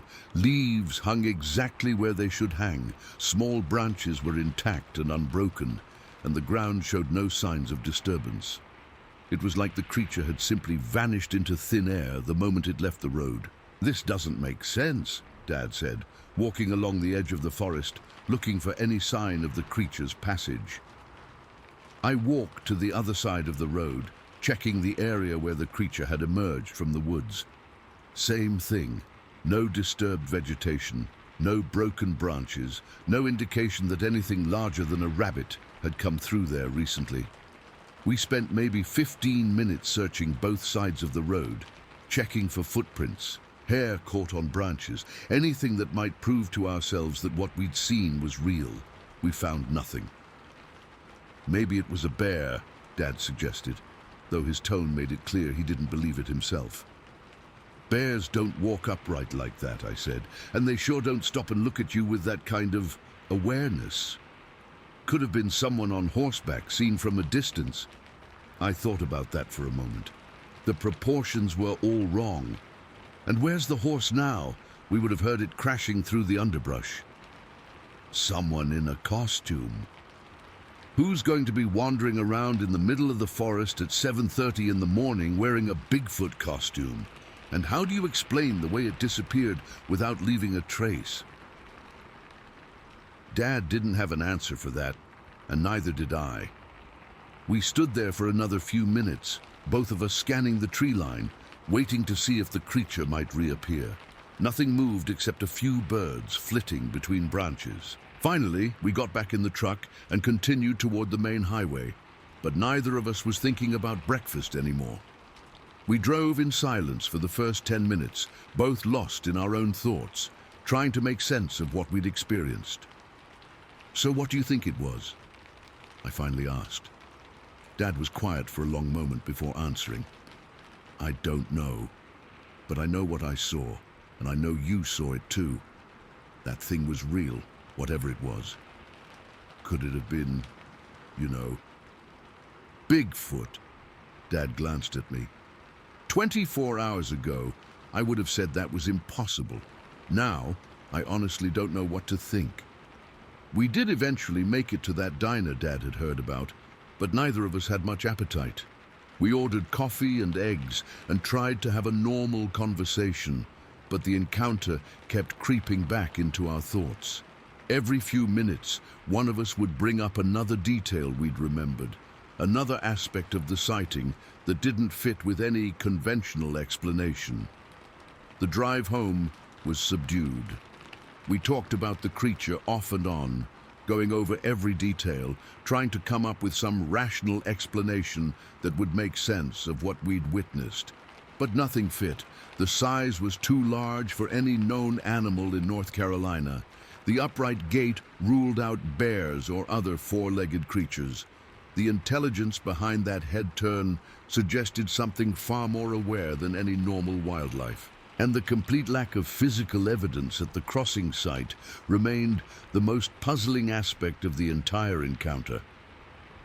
Over the years since then, Dad and I have talked about that morning probably 100 times. We've researched Bigfoot sightings, read books about cryptozoology, looked into other unexplained encounters in the Uhari National Forest area. What we've found has been both comforting and unsettling. Comforting because we're not alone. There have been dozens of similar sightings reported from that same general area over the past several decades. People describe encounters with large, upright creatures that match almost exactly what we witnessed that morning. Unsettling, because none of the other witnesses have been able to provide definitive proof either. The creatures seem to have an almost supernatural ability to avoid leaving physical evidence of their presence. Dad passed away 3 years ago from a heart attack, and one of the last conversations we had was about that morning in the Uhari forest. Even after 17 years, he remained convinced that what we'd seen was real and unexplained. "I've seen bears," he told me. "I've seen people in costumes. I've seen optical illusions and shadows that looked like something they weren't. That thing on the forest road wasn't any of those. That was something else entirely, something that shouldn't exist according to everything we think we know about the world." I miss those conversations with Dad, but I'm grateful that I had someone who shared that experience with me.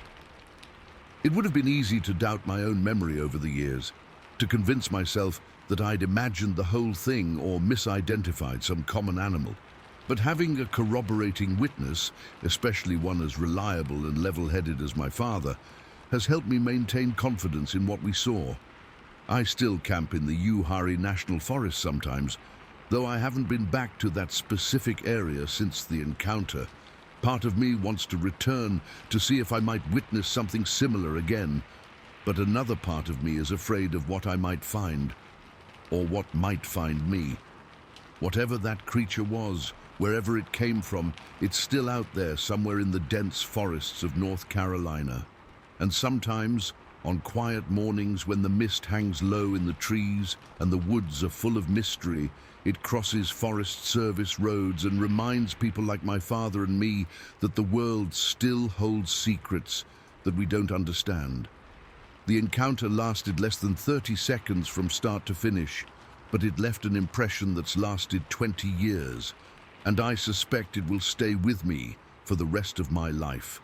A reminder that there are still unknown things moving through the wild places of our world, just beyond the edge of human understanding. Story 11. I've been leading youth backpacking trips for almost 15 years now, and I thought I'd seen and heard just about everything the wilderness could throw at me. Kids getting homesick, equipment failures, unexpected weather, wildlife encounters. You name it, I've dealt with it. But what happened to me on a winter camping trip in the Uhari National Forest in North Carolina last January has shaken me in ways I'm still trying to understand. Let me start by saying I know these woods like the back of my hand. I've been taking groups into the Uhari for probably 8 years now, and I'm certified in wilderness first aid, survival skills, the whole 9 yards. I'm not some weekend warrior who panics at every strange sound in the forest. I know the difference between a raccoon rummaging around camp and a deer walking through the underbrush. I know what bears sound like, what coyotes sound like, what normal human activity sounds like. What I heard that night wasn't any of those things. This particular trip was in mid-January, one of those winter backpacking experiences I organize for older kids who want a real challenge. Winter camping isn't for everyone. The temperatures were forecast to drop into the mid-teens, which is serious cold that can be dangerous if you're not properly prepared. But these were experienced kids, mostly 14 and 15-year-olds who'd been on multiple trips with me before, and they were excited about the challenge of cold weather camping. The group consisted of 5 kids and myself, plus my co-leader, who's been helping me with these trips for the past 3 years. We'd planned a 2-night trip to a remote section of the Super Tree Loop Trail, deep in the woodrun section of the forest, where you can go for hours without seeing another soul. The Uhari isn't like some of the bigger, more popular national forests. It's relatively small and doesn't get the heavy traffic that places like the Great Smoky Mountains or Pisgah get. But that's exactly what makes it perfect for these kinds of trips. The woodrun section in particular is dense forest with challenging terrain, miles from the nearest road, the kind of place where you really feel isolated from civilization. We'd hiked in about 4 miles that Friday afternoon, following a trail that wound through thick, deciduous forest and over several ridgelines. The trees were all bare this time of year, which actually made the forest feel more open during the day, but somehow more oppressive once darkness fell. Without leaves to soften the harsh angles of the branches, everything looked stark and skeletal against the grey January sky. The campsite we'd chosen was one I'd used several times before, a small clearing maybe 50 yards off the main trail, surrounded on 3 sides by dense forest and with a good water source about a quarter-mile away. It was isolated enough to give the kids that wilderness experience, but accessible enough that we could get out quickly if we needed to for any emergency. Setting up camp in winter requires more planning than most people realize. The ground was frozen solid, so getting tent stakes in was challenging. Everyone had to be extra careful with their gear because losing a glove or hat in 15-degree weather isn't just inconvenient, it can be dangerous. By the time we got all the tents up and had dinner cooked over our portable stoves, it was already getting dark and the temperature was dropping fast. I always pitch my tent in a position where I can keep an eye on the kids' tents and have quick access to the main trail if needed. That night, I set up maybe 30 feet from the nearest kid's tent, with my back to the thickest part of the forest. It's a position I've used dozens of times before without any problems. The kids were in great spirits despite the cold. They'd brought sleeping bags rated for sub-zero temperatures, and most of them had been winter camping before, so they knew what they were doing. We spent about an hour after dinner, just sitting around talking. No campfire because of fire restrictions in that area, before everyone started getting ready for bed. By 9 o'clock, everyone was in their tents. The temperature was already down to maybe 20 degrees, and you could feel it dropping by the minute. This is the kind of cold where you don't want to leave your sleeping bag for any reason once you're zipped in for the night. I remember lying there in my tent, listening to the sounds of the forest settling in for the night. Winter woods are much quieter than summer woods. No insects, no night birds, just the occasional crack of a tree branch contracting in the cold. It's peaceful, but also somehow unsettling, like the forest is holding its breath. I fell asleep pretty easily. I always do when I'm camping, something about the fresh air and physical exertion of hiking. But sometime around 3 in the morning, I woke up suddenly with that feeling you get when your brain has registered a sound, but you're not sure what woke you up. I lay there for maybe 30 seconds listening, trying to figure out what had pulled me out of sleep. Everything seemed normal, just the quiet sounds of winter forest and the gentle breathing of kids asleep in nearby tents. Then I heard it. Footsteps. Coming from the forest behind my tent. Not the light, quick steps of a small animal, and not the heavy, shambling gait of a bear. These were deliberate, measured footsteps with the distinct rhythm of something walking upright on 2 legs. The steps were heavy enough that I could hear them clearly over the sound of my own heartbeat, which was starting to accelerate as I realized what I was hearing. The forest floor in January is covered with a thick layer of dried leaves that fell the previous autumn. In the Uhari, it's mostly oak and hickory, and those leaves create a carpet that's almost impossible to walk through silently. Every step produces this distinctive crunching, crackling sound as the dried leaves compress and break under weight. That's exactly what I was hearing, the unmistakable sound of something heavy moving through those leaves, step by deliberate step. What made it even more unsettling was the pace. Whatever was making these sounds wasn't hurrying, wasn't trying to be stealthy. It was just walking at a normal, unhurried pace, like it had every right to be there and didn't care who might hear it. The footsteps were coming from directly behind my tent, from the densest part of the forest, where there were no trails, no reason for any person to be walking around in the middle of the night in 15-degree weather. As I listened, I could track the sound moving from left to right, following what seemed to be a straight line through the trees. I was lying perfectly still in my sleeping bag, afraid to move, afraid to make any sound that might draw attention to myself. My heart was pounding so loud I was worried it might be audible outside the tent, but I couldn't control it. The sound of those footsteps was triggering every survival instinct I had. The steps continued for what felt like forever, but was probably only 2 or 3 minutes. I could hear them clearly as they passed behind my tent, maybe 20 feet away, then continued through our campsite. They crossed the area where we'd been sitting and talking just a few hours earlier, passed between my tent and the kids' tents, then continued toward the main trail. I heard the footsteps cross the trail itself. The sound changed slightly as whatever was making them stepped from leaves onto the packed earth of the trail surface, then back into leaves on the other side. After that, the sounds continued moving east, deeper into the forest on the far side of our campsite. The whole time this was happening, there were no other sounds, no conversation, no flashlight beam cutting through the darkness, no rustling of equipment or clothing. Just the steady rhythm of those footsteps moving through the forest in the pitch-black cold.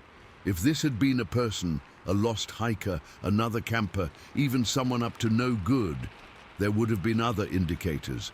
A flashlight at minimum, because no human being is navigating through dense forest in total darkness without some kind of light source. Probably the sound of branches being pushed aside, equipment rattling, labored breathing in the extreme cold. But there was none of that.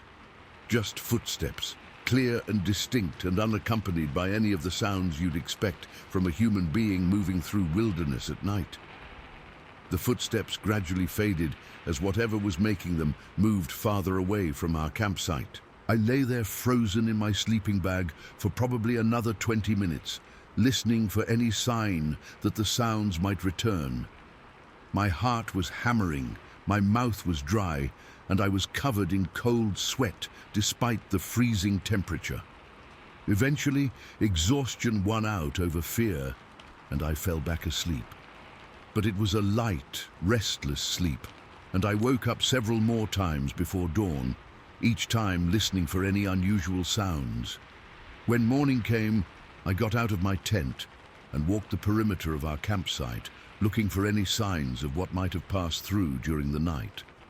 The ground was too frozen and covered with leaves to show clear footprints, but I did notice that the vegetation seemed undisturbed. No broken branches, no scuffed tree bark, no obvious path through the underbrush. I didn't mention what I'd heard to the kids. Part of me was worried I'd imagined the whole thing, and part of me didn't want to scare them on their first night of a 2-night trip. But I kept thinking about those footsteps throughout the day as we hiked and set up our second camp. The second night passed without incident, and we hiked out Sunday afternoon as planned. The kids had a great time and learned a lot about cold weather camping. For them, it was a successful trip, but I couldn't stop thinking about what I'd heard that first night. The more I replayed it in my mind, the more convinced I became that it hadn't been my imagination. The sounds had been too clear, too distinct, too consistent to be dismissed as a product of sleep or stress. About 3 weeks later, my co-leader and I were having coffee and discussing plans for upcoming trips. We'd worked together on dozens of trips over the years, and he's one of the most level-headed, rational people I know, not given to flights of fancy or supernatural thinking. That's why I was surprised when he brought up that January trip and asked if I'd noticed anything unusual about it. When I asked him what he meant, he told me about waking up around 4 in the morning on that same first night to the sound of footsteps moving through the forest behind his tent. His description of what he'd heard was almost identical to my own experience, bipedal footsteps moving at a steady pace through the dried leaves, crossing the campsite, continuing into the forest on the far side. He said he'd lain there listening, trying to figure out what could be making those sounds. Like me, he'd noted the absence of any flashlight, any conversation, any equipment noise. Just footsteps in the darkness, moving with purpose through terrain that would be nearly impossible for a human to navigate without light. We compared our experiences in detail, and the similarities were remarkable. Same general time frame, same location relative to the campsite, same pattern of movement from the deep forest behind our tents across the campsite to the deep forest on the other side. Both of us agreed that human activity seemed highly unlikely. Who would be walking through dense forest in the middle of the night in 15-degree weather without a flashlight? And if it had been another camper or a lost hiker, why no attempt to make contact or call for help? We discussed the possibility that it might have been a large animal, a bear maybe, though bears should be hibernating in January. But the rhythm and spacing of the footsteps strongly suggested bipedal locomotion, not the four-legged gait of any known animal in North Carolina. I've led probably 50 camping trips since that night in January, and I've never experienced anything similar. I still take groups to the Uhari regularly, though I've avoided that particular campsite, not because I'm afraid exactly, but because I can't shake the memory of lying in my tent, listening to those measured footsteps crossing our camp in the darkness. I've done research since then, looking into other unexplained encounters in the Uhari National Forest. What I've found has been both fascinating and unsettling. There have been numerous reports over the years of strange sounds, unexplained footsteps, and sightings of large bipedal creatures in that area. The Uhari is old forest, some of it never logged, with plenty of remote areas where something large and elusive could remain hidden. The terrain is challenging enough that most casual hikers stick to the main trails, leaving vast areas of wilderness rarely visited by humans. I don't know what my co-leader and I heard that night. I can't explain how something could walk through dense forest in total darkness without making any of the sounds you'd expect from a human being. I can't explain the lack of any physical evidence the next morning, but I know what I heard, and I know it wasn't normal wildlife or human activity. Something walked through our campsite that night, something that moved with intelligence and purpose through terrain that should have been impassable in those conditions. I still think about those footsteps sometimes, especially when I'm lying in my tent on camping trips. The steady, deliberate rhythm, the complete absence of any other sounds, the feeling of being observed by something I couldn't see or understand. Whatever it was, it knew we were there. And for reasons I'll never understand, it chose that freezing January night to remind us that we weren't alone in those woods. Story 12. I've been putting off telling this story for about 3 years now, but after reading some similar accounts online, I figure maybe it's time I shared what happened to my friend and me at Camp Arrowhead in the Uhari National Forest back in October of 2021.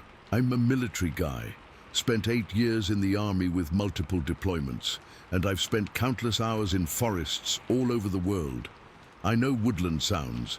I know how to move quietly through the bush, and I know the difference between normal wildlife activity and something that doesn't belong.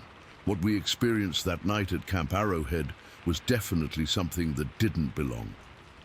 Let me give you some background first. My friend, I'll call him Mike, though that's not his real name, and I have been camping together for probably 15 years. We met when I got out of the army and started working in civilian law enforcement, and we bonded over our shared love of the outdoors. Mike's one of the most rational, level-headed people I've ever known.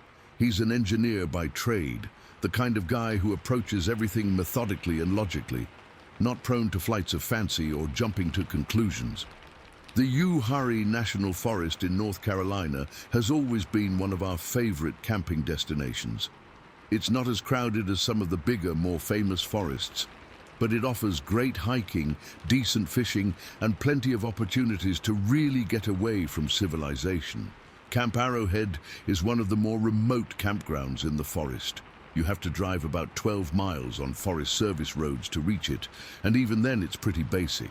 Pit toilets, a few picnic tables, fire rings, and that's about it. We'd planned this trip for late October because we both love camping in the fall. The weather's usually perfect. Cool nights, warm days, low humidity, and the foliage is spectacular. This particular year, we'd timed it just right. Most of the leaves had already fallen, creating this thick carpet of oak and maple and hickory leaves that covered everything in shades of brown and gold. One thing about camping in the Uhari in late fall, it's loud when you walk around.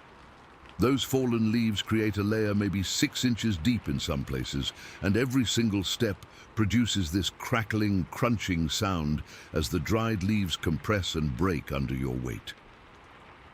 During the day, it's just part of the natural background noise of the forest. At night, though, those sounds carry much farther and seem much more pronounced. We'd arrived at Camp Arrowhead on a Friday afternoon in late October. Perfect weather, sunny, maybe 60 degrees, light breeze. We set up our tents in one of the sites near the edge of the campground, close to where the maintained area transitioned into deep forest. I always prefer sites that give you easy access to hiking trails and water sources, even if they're a little more isolated from other campers. The campground was almost empty, which was typical for that time of year on a weekday. There was one other occupied site maybe 100 yards away, but other than that, we pretty much had the place to ourselves. Mike and I both prefer it that way. We come to the woods to get away from people, not to socialize with other campers. Friday night was completely normal. We cooked dinner over the fire, sat around talking and enjoying the peace and quiet, went to bed around 10 o'clock. I slept like a rock. Something about being outdoors always knocks me out completely. Mike seemed to sleep well too, because I didn't hear him moving around during the night. Saturday was a great day. We hiked about 8 miles on some of the more challenging trails deeper in the forest, saw some beautiful scenery, even spotted a few deer. The weather held up perfectly, and by evening we were both feeling that satisfied tiredness that comes from a full day outdoors. Saturday night started out just like Friday night. We cooked dinner, sat around the fire until the flames died down to coals, then headed to our respective tents around 10:30. I remember feeling completely relaxed and looking forward to another good night's sleep. That's when things got weird. I woke up sometime after midnight. I don't wear a watch when I'm camping, but it felt like I'd been asleep for a couple hours. At first, I wasn't sure what had woken me up. Sometimes your body just decides it's time to be awake, you know. But as I lay there in my sleeping bag, trying to decide whether to go back to sleep or get up to take a leak, I started to hear something that made the hair on the back of my neck stand up. Footsteps, coming from the forest at the edge of our campsite. Now, I need to be clear about something. In my 8 years in the Army, I spent a lot of time in the field. I've done night patrols, ambushes, reconnaissance missions, situations where your life literally depends on being able to identify sounds in the darkness. I know what human footsteps sound like, what animal movement sounds like, what the difference is between something moving with purpose and something just wandering around randomly. What I was hearing was definitely footsteps, but they were unlike anything I'd ever encountered before. The rhythm was all wrong, too slow, too deliberate, with pauses that lasted just a little too long between each step. and the weight behind each step was enormous. I could hear the thick layer of fallen leaves being compressed and crushed with each footfall, creating this distinctive crackling sound that seemed to echo through the forest. But here's what really got my attention. The cadence was clearly bipedal, not the quick, light steps of a deer or the shambling gait of a bear. These were the measured, rhythmic steps of something walking upright on two legs, but with a stride length and weight that didn't match any human being. I lay there in my tent, listening as whatever was making these sounds moved slowly along the tree line at the edge of our campsite. The steps would come in groups of 3 or 4, followed by a pause, then 3 or 4 more steps, like whatever it was stopping periodically to look around, to assess its surroundings, maybe to look at us. The sound of breaking branches accompanied the footsteps, not little twigs snapping, but substantial branches, the kind that would take some serious force to break. With each step, I could hear the crackling of leaves, the snap of wood, and occasionally what sounded like a larger branch or small tree being pushed aside. This went on for probably 20 minutes. 20 minutes of lying in my sleeping bag, listening to something large and unknown moving through the forest just outside our camp. My heart was pounding, but I forced myself to stay calm, to analyze what I was hearing rather than just react with fear. The movement pattern was what really convinced me this wasn't normal wildlife. The thing, whatever it was, seemed to be following the perimeter of our campsite, staying just inside the tree line, but clearly aware of where we were. It moved from the north side of our camp along the eastern edge, then around to the south, always maintaining that same deliberate pace, always with those heavy, crushing footsteps in the dried leaves. At one point, the sound stopped completely, total silence for maybe 5 minutes. I was starting to think whatever it was had moved on when I heard something that made my blood run cold. The footsteps resumed, but now they were much closer, right at the edge of the tree line, maybe 30 feet from my tent. And they stopped there. For what felt like forever, but was probably only a few minutes, there was complete silence. No footsteps, no breaking branches, no movement at all. But I had this overwhelming sense of being watched, of something standing there in the darkness just beyond the glow of the dying coals from our campfire, studying our camp. I'm not ashamed to admit I was scared, not panicked, but definitely on high alert. My military training kicked in, and I was mentally cataloging the location of my gear, planning what I'd do if this turned into a dangerous situation. My knife was in my sleeping bag with me, my flashlight was within arm's reach, and I knew exactly where the trail led back to the parking area. But the most unnerving part was the silence. Whatever was out there wasn't making any attempt to move away. It was just waiting, watching, like it was trying to decide what to do next. Eventually, I have no idea how long, the footsteps resumed. But now they were moving away from our campsite, heading deeper into the forest. The sounds gradually faded as whatever it was put distance between itself and our camp, and finally, I couldn't hear them anymore. I lay awake for at least another hour, listening for any sign that the sounds might return. But the forest had gone back to its normal nighttime quiet. Just the occasional hoot of an owl or rustle of some small animal in the underbrush. When I finally fell back asleep, it was a light, restless sleep. I woke up several more times before dawn, each time listening carefully for any unusual sounds, but everything seemed normal.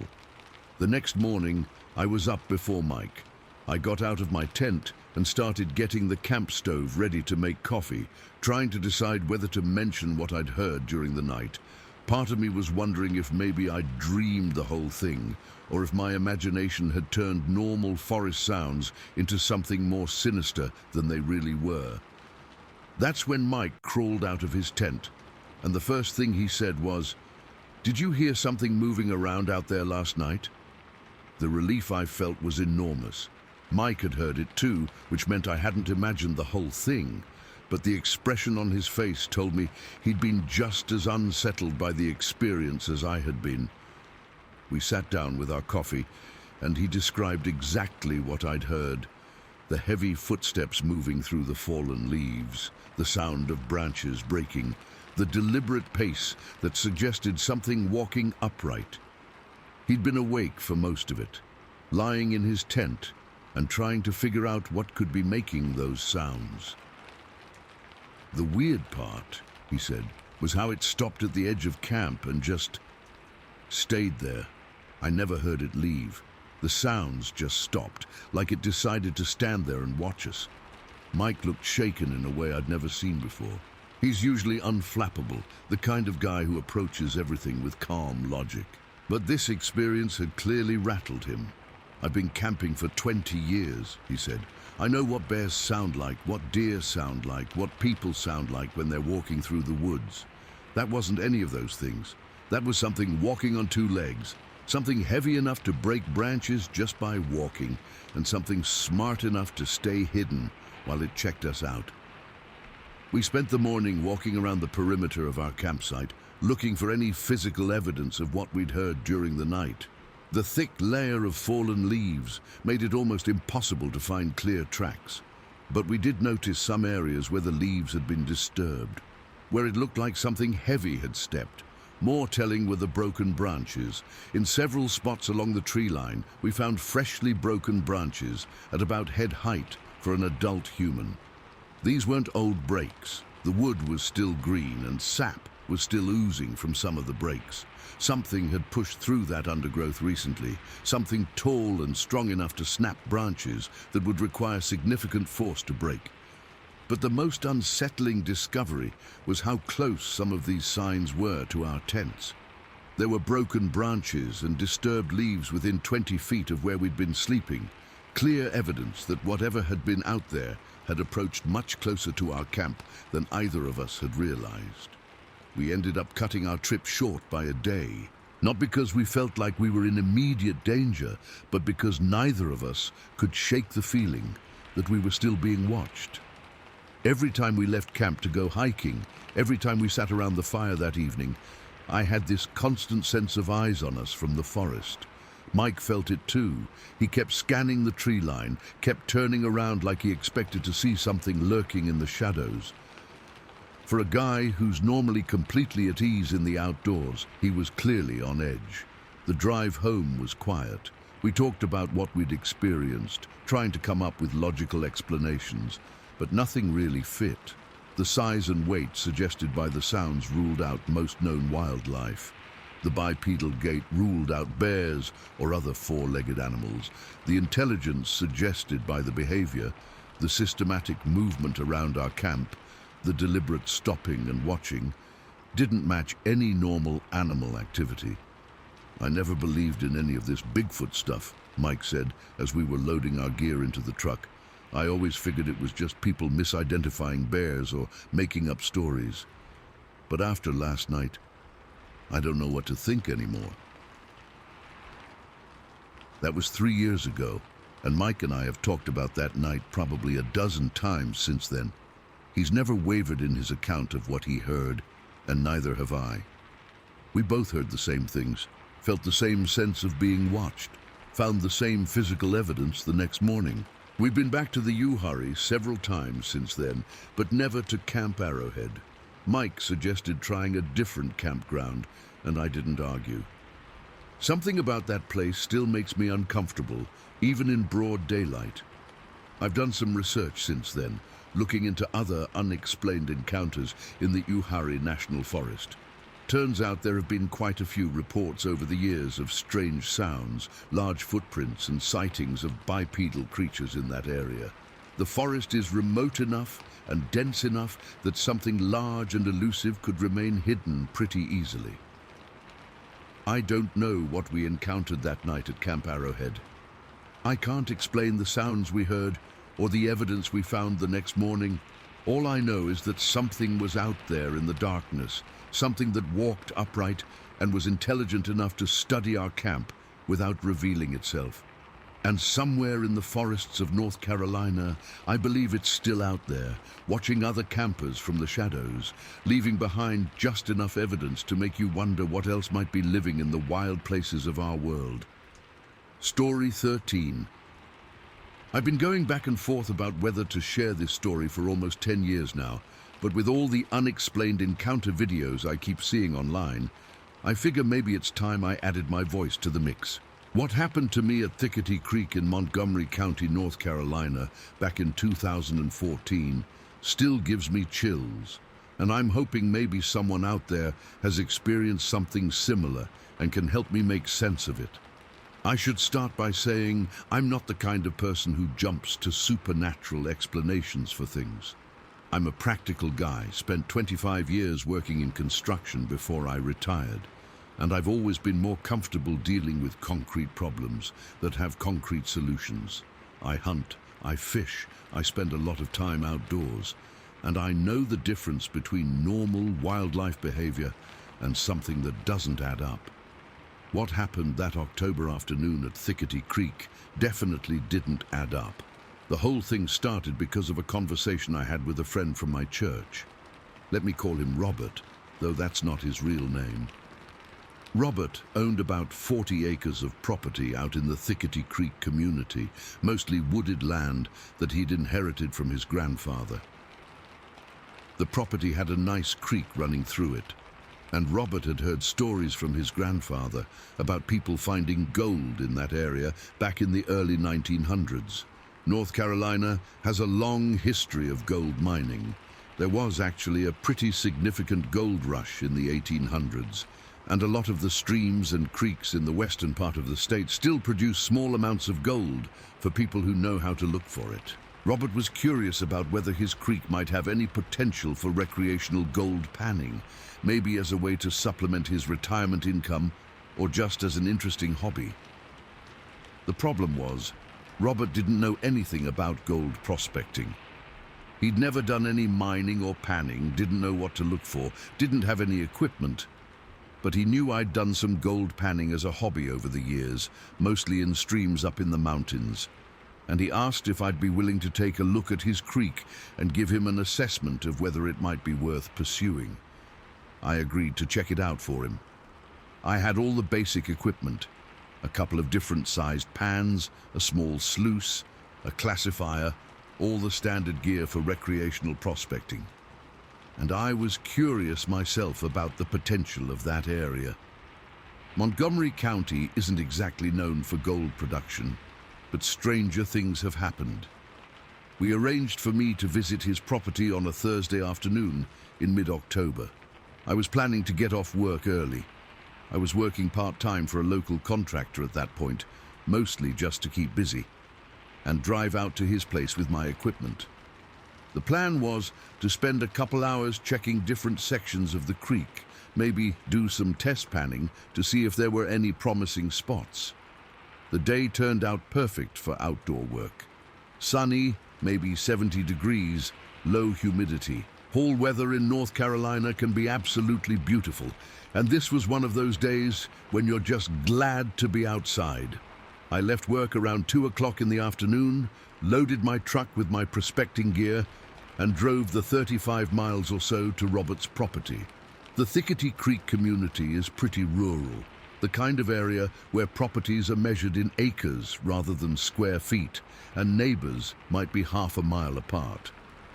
Robert's place was at the end of a gravel road that wound through dense forest for about 2 miles before opening up into a clearing where his house sat. The house was a simple brick ranch, maybe 15 years old, with a large yard that transitioned into woods at the back edge of the property. Robert met me in his driveway and walked me around to the back of his house, where a well-worn path led into the forest toward the creek. He'd been back there a few times over the years, mostly just to walk around and enjoy the property, but he'd never done any serious exploration of the creek itself. The path through the woods was maybe 200 yards long, winding through dense hardwood forest, mostly oak and hickory, with some pine mixed in. The canopy was thick enough that even on a bright afternoon, the forest felt dim and enclosed. Fall leaves covered the ground in a thick carpet of golden brown, muffling our footsteps as we walked toward the sound of running water. When we reached the creek, I could see why Robert thought it might have potential for gold panning. The stream was maybe 15 feet wide, flowing over a rocky bottom with good current, but not so fast that it would wash away any heavy materials. The water was clear and maybe 2 feet deep in most places, perfect for recreational panning. What made the location particularly interesting from a prospecting standpoint was the terrain. On the left side of the creek, the land sloped down in a gentle 4-foot embankment, creating a natural collection area where heavy materials might settle. On the right side, the land rose steeply in a ridge that had to be 60 feet high, covered in dense forest all the way to the top. That kind of terrain, a creek flowing along the base of a steep ridge, often creates conditions where gold and other heavy materials get deposited in the slower moving water along the embankment. I'd seen similar setups in other areas that produced decent amounts of gold for recreational prospectors. Robert walked around with me for about 30 minutes while I explained what I was looking for and how I planned to test different sections of the creek. Then he headed back to the house, saying he had some phone calls to make and would check on me in a couple hours. He told me to take my time, test as many spots as I wanted, and just holler if I needed anything.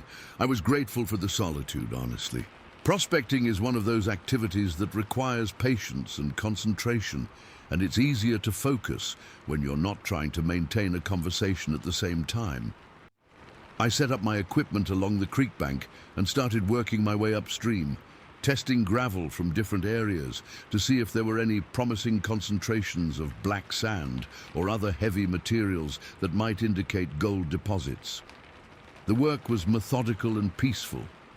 Scoop some gravel from the creek bottom, classify it to remove the larger rocks, then pan it down to see what heavy materials remained. Most of the samples were pretty typical for that region. Some black sand, a few small garnets, occasionally a piece of quartz, but nothing that looked particularly promising for gold. I worked for about 2 hours, testing maybe 8 different spots along a 100-yard section of the creek. The results were disappointing but not entirely surprising. Gold deposits are actually pretty rare, even in areas with a history of production, and finding them usually requires testing dozens of locations before you hit anything worthwhile. By 4 o'clock in the afternoon, I was ready to take a break. I'd been crouched by the creek bank for 2 solid hours, and my knees were starting to remind me that I wasn't 25 anymore. I found a flat spot on the embankment where I could sit comfortably and pulled out a water bottle I'd brought along. The forest around me was quiet in that peaceful way that only comes when you're truly isolated from human activity. I could hear the gentle sound of the creek flowing over rocks, the occasional call of a bird from somewhere in the canopy above, and the subtle rustling of small animals moving through the fallen leaves. It was exactly the kind of environment that makes you appreciate being outdoors. I was sitting there enjoying the break, drinking my water, and mentally planning how to explain to Robert that his creek probably wasn't going to make him rich, when I heard something that didn't belong. It started as a rustling sound from somewhere high up in the trees on the ridge above me. At first, I thought it might be a squirrel or maybe a bird moving through the branches, but the sound was too sustained, too heavy. Whatever was making it was big, and it was moving through the tree canopy with enough force to break branches and shake leaves loose. I looked up toward the ridge, trying to spot whatever was causing the disturbance.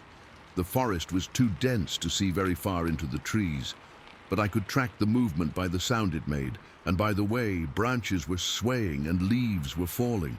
Whatever it was working its way along the ridge in my general direction, staying high up in the canopy, but clearly moving with purpose. The sound wasn't like anything I'd heard before. Too heavy and deliberate for a bird, too agile and high up for any ground animal I could think of. It sounded like something large was moving from tree to tree, grabbing branches, maybe even swinging between trees like you see monkeys do in nature documentaries. But there are no monkeys in North Carolina forests, and no other native animal that moves through tree canopy that way. I stood up, still looking toward the ridge, trying to get a better view of whatever was causing the disturbance. The sound was getting closer, maybe 50 yards away now, and moving in my direction. Branches continued to break and sway, and I could hear what sounded like heavy breathing or grunting coming from the same area. That's when something flew through the air and landed with a splash in the creek about 10 feet from where I was standing. At first I thought maybe a large branch had broken off and fallen, but when I looked at what had landed in the water, I realized it was a rock. Not just any rock, a chunk of stone about the size of a junior football, maybe 6 inches long and 4 inches thick, heavy enough that it made a significant splash when it hit the water. I walked over and picked it up, trying to figure out where it might have come from. The rock was typical of the area, a piece of granite or gneiss, weathered and rounded like it had been lying on the ground for years. Nothing unusual about it except for one thing. There was no way it had fallen naturally from the ridge. I'm not a physicist, but I've spent enough time outdoors to understand basic principles of trajectory and momentum. For that rock to travel from the ridge to where it landed in the creek, a distance of at least 30 feet horizontally and 60 feet down, it would have needed to be thrown, not dropped, and thrown hard. I looked back up toward the ridge, and that's when I saw movement in the trees. Not clear enough to make out details, but definitely something large moving through the upper branches, maybe 40 yards away. The movement was too fluid and controlled to be an animal falling or scrambling around randomly. Whatever was up there was moving with intelligence and purpose. A chill ran down my spine as I realized what might have happened. Something in those trees had thrown that rock at me, not just dropped it or knocked it loose accidentally, but actively thrown it in my direction with enough force and accuracy to land it within 10 feet of where I was standing. I've hunted and fished in forests all over North Carolina for 40 years, and I've never seen or heard of any animal that exhibits that kind of behavior. Bears don't throw rocks. Deer don't throw rocks. No native wildlife in North Carolina has the intelligence, the dexterity, or the motivation to throw objects at human beings with that kind of precision. The movement in the trees had stopped, but I had this overwhelming sense that I was being watched. The forest around me had gone completely quiet. No bird calls, no insect sounds, no rustling of small animals in the underbrush. It was like every other living thing in the area had suddenly gone silent, leaving just me and whatever was up on that ridge. I reached for the 9mm pistol I always carry when I'm in the woods alone. Not because I'm expecting trouble, but because you never know what kind of wildlife you might encounter in remote areas, and it's better to be prepared. My hands were shaking slightly as I unholstered the weapon, though I kept it pointed downward. I looked up toward the area where I'd seen the movement and called out, "You stay where you are, and I'll stay where I am."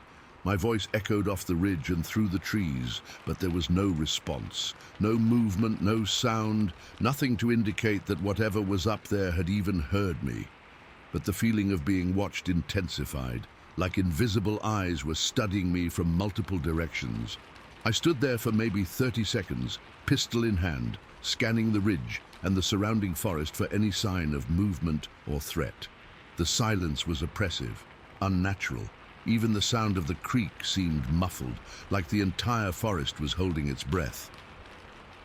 That's when I made the decision to get out of there. I quickly gathered up my prospecting equipment, stuffing pans and tools into my backpack without worrying about proper organization. All I cared about was getting my gear together and putting distance between myself and whatever was watching me from those trees. As I packed, I kept glancing up at the ridge, expecting to see something moving through the branches or maybe another rock flying in my direction. But everything remained still and quiet, which somehow made it even more unsettling. The walk back through the forest to Robert's house was one of the longest 200 yards of my life. Every step felt like it was being monitored, like something was tracking my movement from the trees above.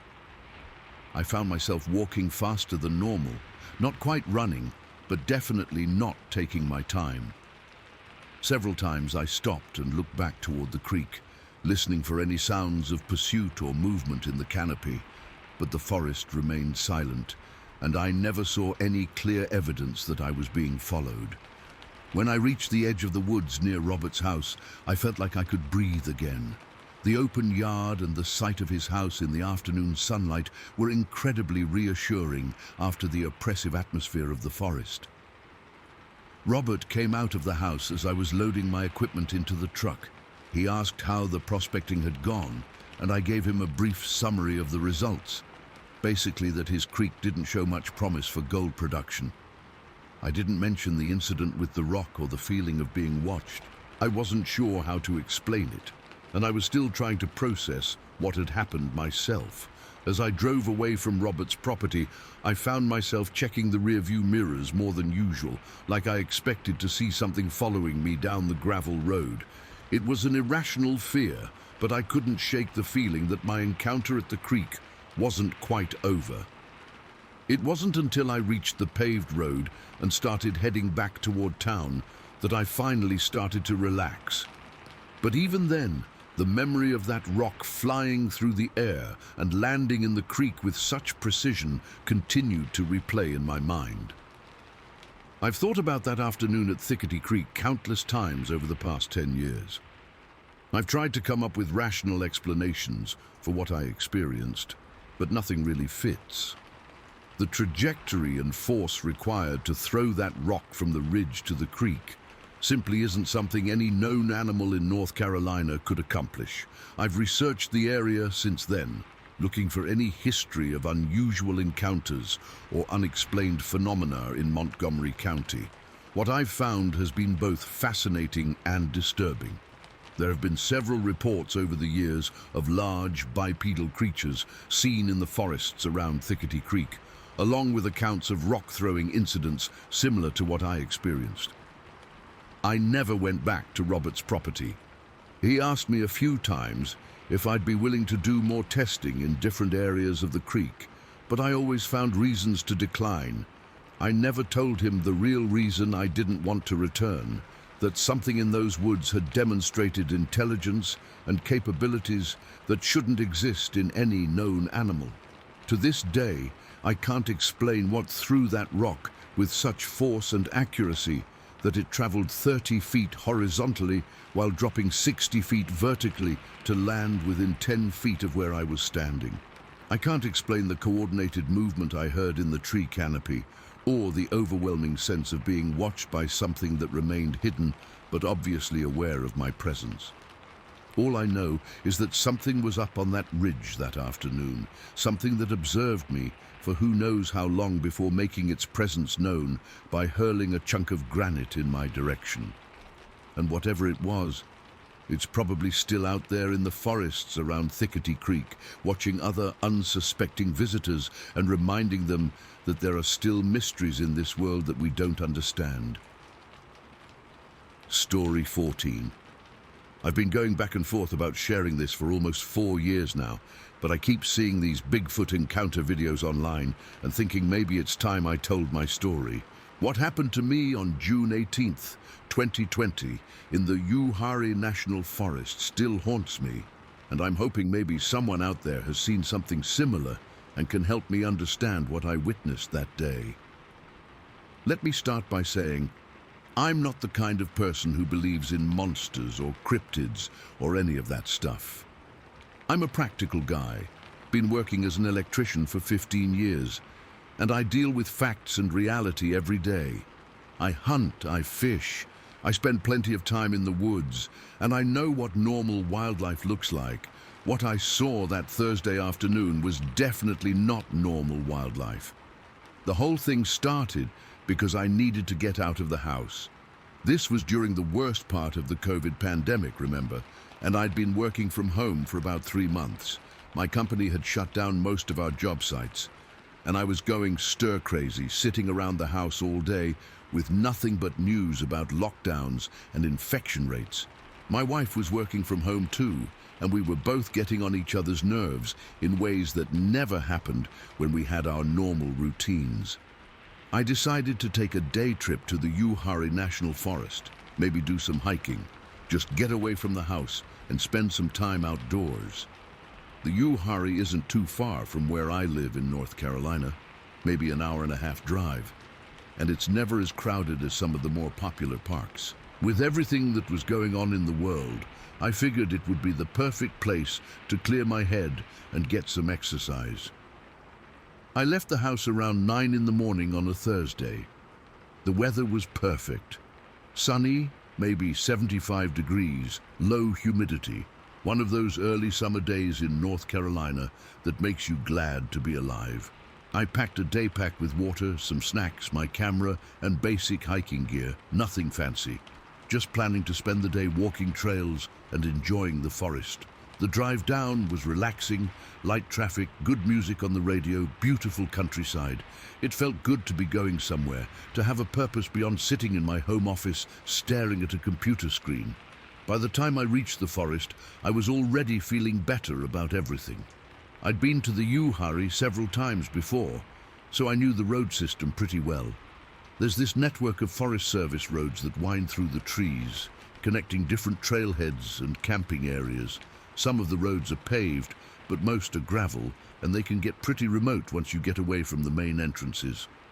I was driving on one of the gravel roads, heading toward a trailhead I'd used before, when it happened. This was probably around 11 in the morning, so the sun was high and bright. Perfect visibility. The road I was on was fairly straight for maybe half a mile, with dense forest on both sides, and occasional openings where you could see deeper into the woods. I was doing maybe 25 miles per hour, taking my time, just enjoying the scenery, and looking forward to getting out and stretching my legs.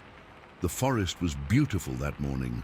Everything green and alive, birds singing, that peaceful feeling you only get when you're surrounded by trees and away from civilization. That's when I saw it.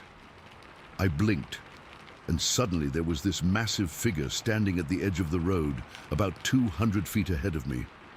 Not walking out of the forest, not emerging from behind a tree, just suddenly there, like it had materialized out of thin air. At first, my brain tried to process it as a person. Some hiker who'd stepped out of the woods, maybe.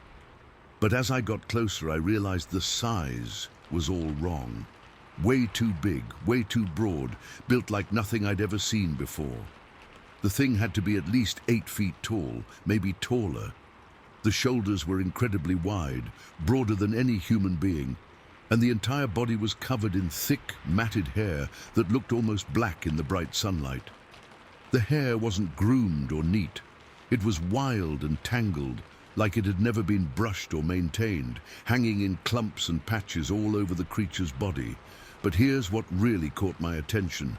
The face and hands were a completely different color from the rest of the body. While the body hair was this deep, almost coal black, the face and hands had this grayish tone, much lighter, almost like weathered concrete or old bark. The contrast was so striking that even at that distance, it was impossible to miss. I slowed the car down instinctively, trying to process what I was seeing. The creature was standing right at the edge of the tree line, completely motionless, like a statue. It wasn't looking at me, wasn't reacting to the sound of my vehicle. It seemed focused on something across the road, like it was planning its next move. Then it moved, and what I saw defied everything I thought I knew about how large creatures are supposed to move. The thing crossed the entire width of the road, probably 20 feet from edge to edge, in exactly 2 strides. Not running, not hurrying, just taking 2 massive steps that covered ground no human being could cover. Each stride had to be at least 10 feet long, maybe more, executed with this fluid, natural motion that looked both powerful and effortless. I remember the strides clearly because they were so unnatural, so impossible. The creature lifted each leg high, then brought it down with obvious weight and force. but the movement was smooth and controlled, like it was just taking a casual walk across the pavement. No human being moves like that. No animal I've ever seen moves like that. The whole crossing took maybe 3 seconds from start to finish, but it felt like I was watching it in slow motion. I was probably doing 15 miles per hour at that point. Close enough to see details, but not close enough to make out fine features. The creature never looked in my direction, never acknowledged my presence. It was completely focused on getting to the other side of the road. On the far side of the road, I could see railroad tracks running parallel to the forest road, maybe 30 feet back from the pavement. The creature was heading directly toward those tracks, moving with obvious purpose and determination. After taking those 2 massive strides across the road, it didn't break stride or pause. It just kept walking at that same steady pace toward the railroad tracks, and within seconds it had disappeared completely into the forest on the other side. I drove to the exact spot where it had crossed, pulled over, and got out of my car. My hands were shaking, my heart was pounding, and I felt like I needed to confirm to myself that what I'd just witnessed was real.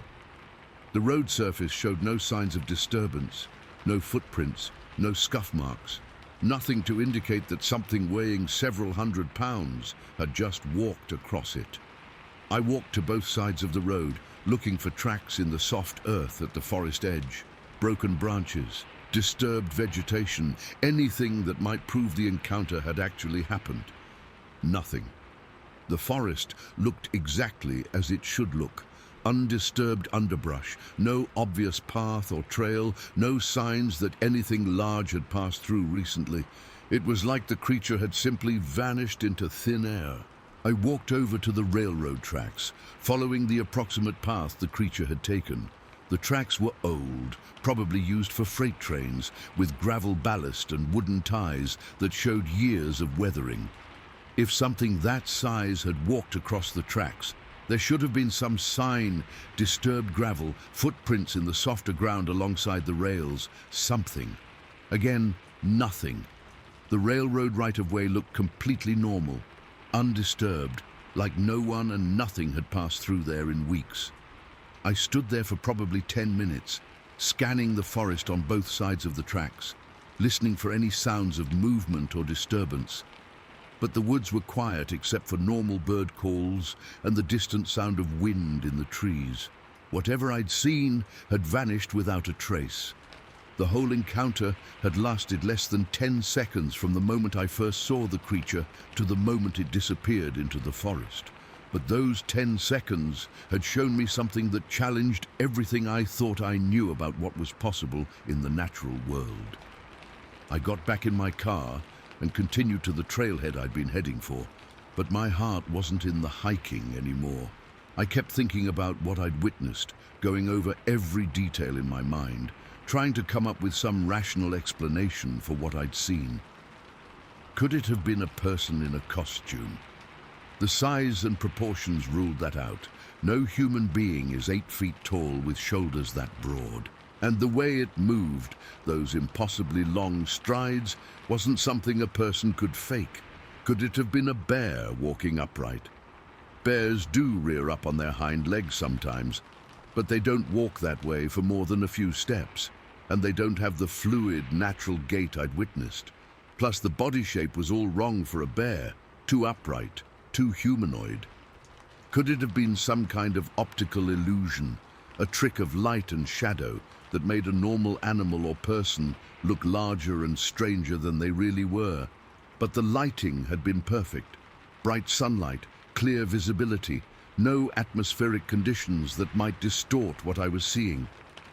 I hiked for maybe an hour, but I couldn't concentrate on the trail. My mind kept going back to those 2 massive strides. The way the creature had moved with such purpose and control, the complete absence of any physical evidence afterward. By early afternoon, I gave up on the hiking and drove home. The drive back was surreal. I kept replaying the encounter in my mind, examining every detail, trying to convince myself that it had really happened. The more I thought about it, the more incredible it seemed. but also the more certain I became that I hadn't imagined it. When I got home, I didn't tell my wife what had happened.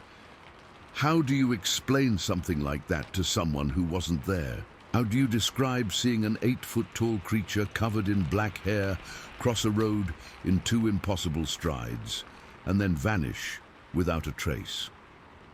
Instead, I spent the evening researching Bigfoot sightings in North Carolina.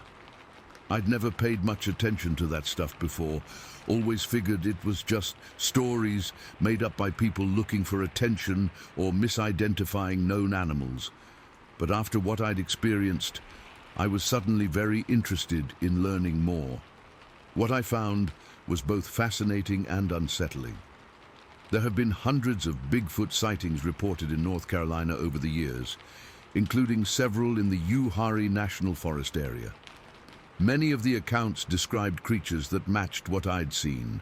8 to 9 feet tall, covered in dark hair, moving with incredible speed and agility. But what really caught my attention were the details about behavior. Multiple witnesses described creatures that seemed to be traveling along established routes, following ridgelines, creek beds, and interestingly, railroad tracks. Several reports specifically mentioned Bigfoot creatures crossing roads near railroad rights-of-way, exactly like what I'd witnessed. The more research I did, the more convinced I became that I'd encountered something real, something that exists in the forests of North Carolina, but remains hidden from mainstream science. The consistency of the reports, the similarity of the physical descriptions, the patterns of behavior, it all pointed to the existence of an unknown species that's learned to coexist with human civilization by staying hidden. Over the past 4 years, I've returned to that same stretch of road several times, always hoping I might see the creature again. I've never had another encounter, but I always drive slowly through that area, scanning the tree line, watching for any sign of movement or disturbance. I've also started paying more attention to Bigfoot research and cryptozoology in general. I've read books, watched documentaries, joined online forums where people share their experiences. What strikes me is how many encounters follow similar patterns, brief sightings of large bipedal creatures that move with incredible speed and then vanish without leaving evidence. The experience changed my perspective on a lot of things. I'm more open-minded now about the possibility that there are species out there that science hasn't officially recognized yet. The forests of North Carolina are vast and mostly unexplored, with plenty of remote areas where something large and intelligent could remain hidden.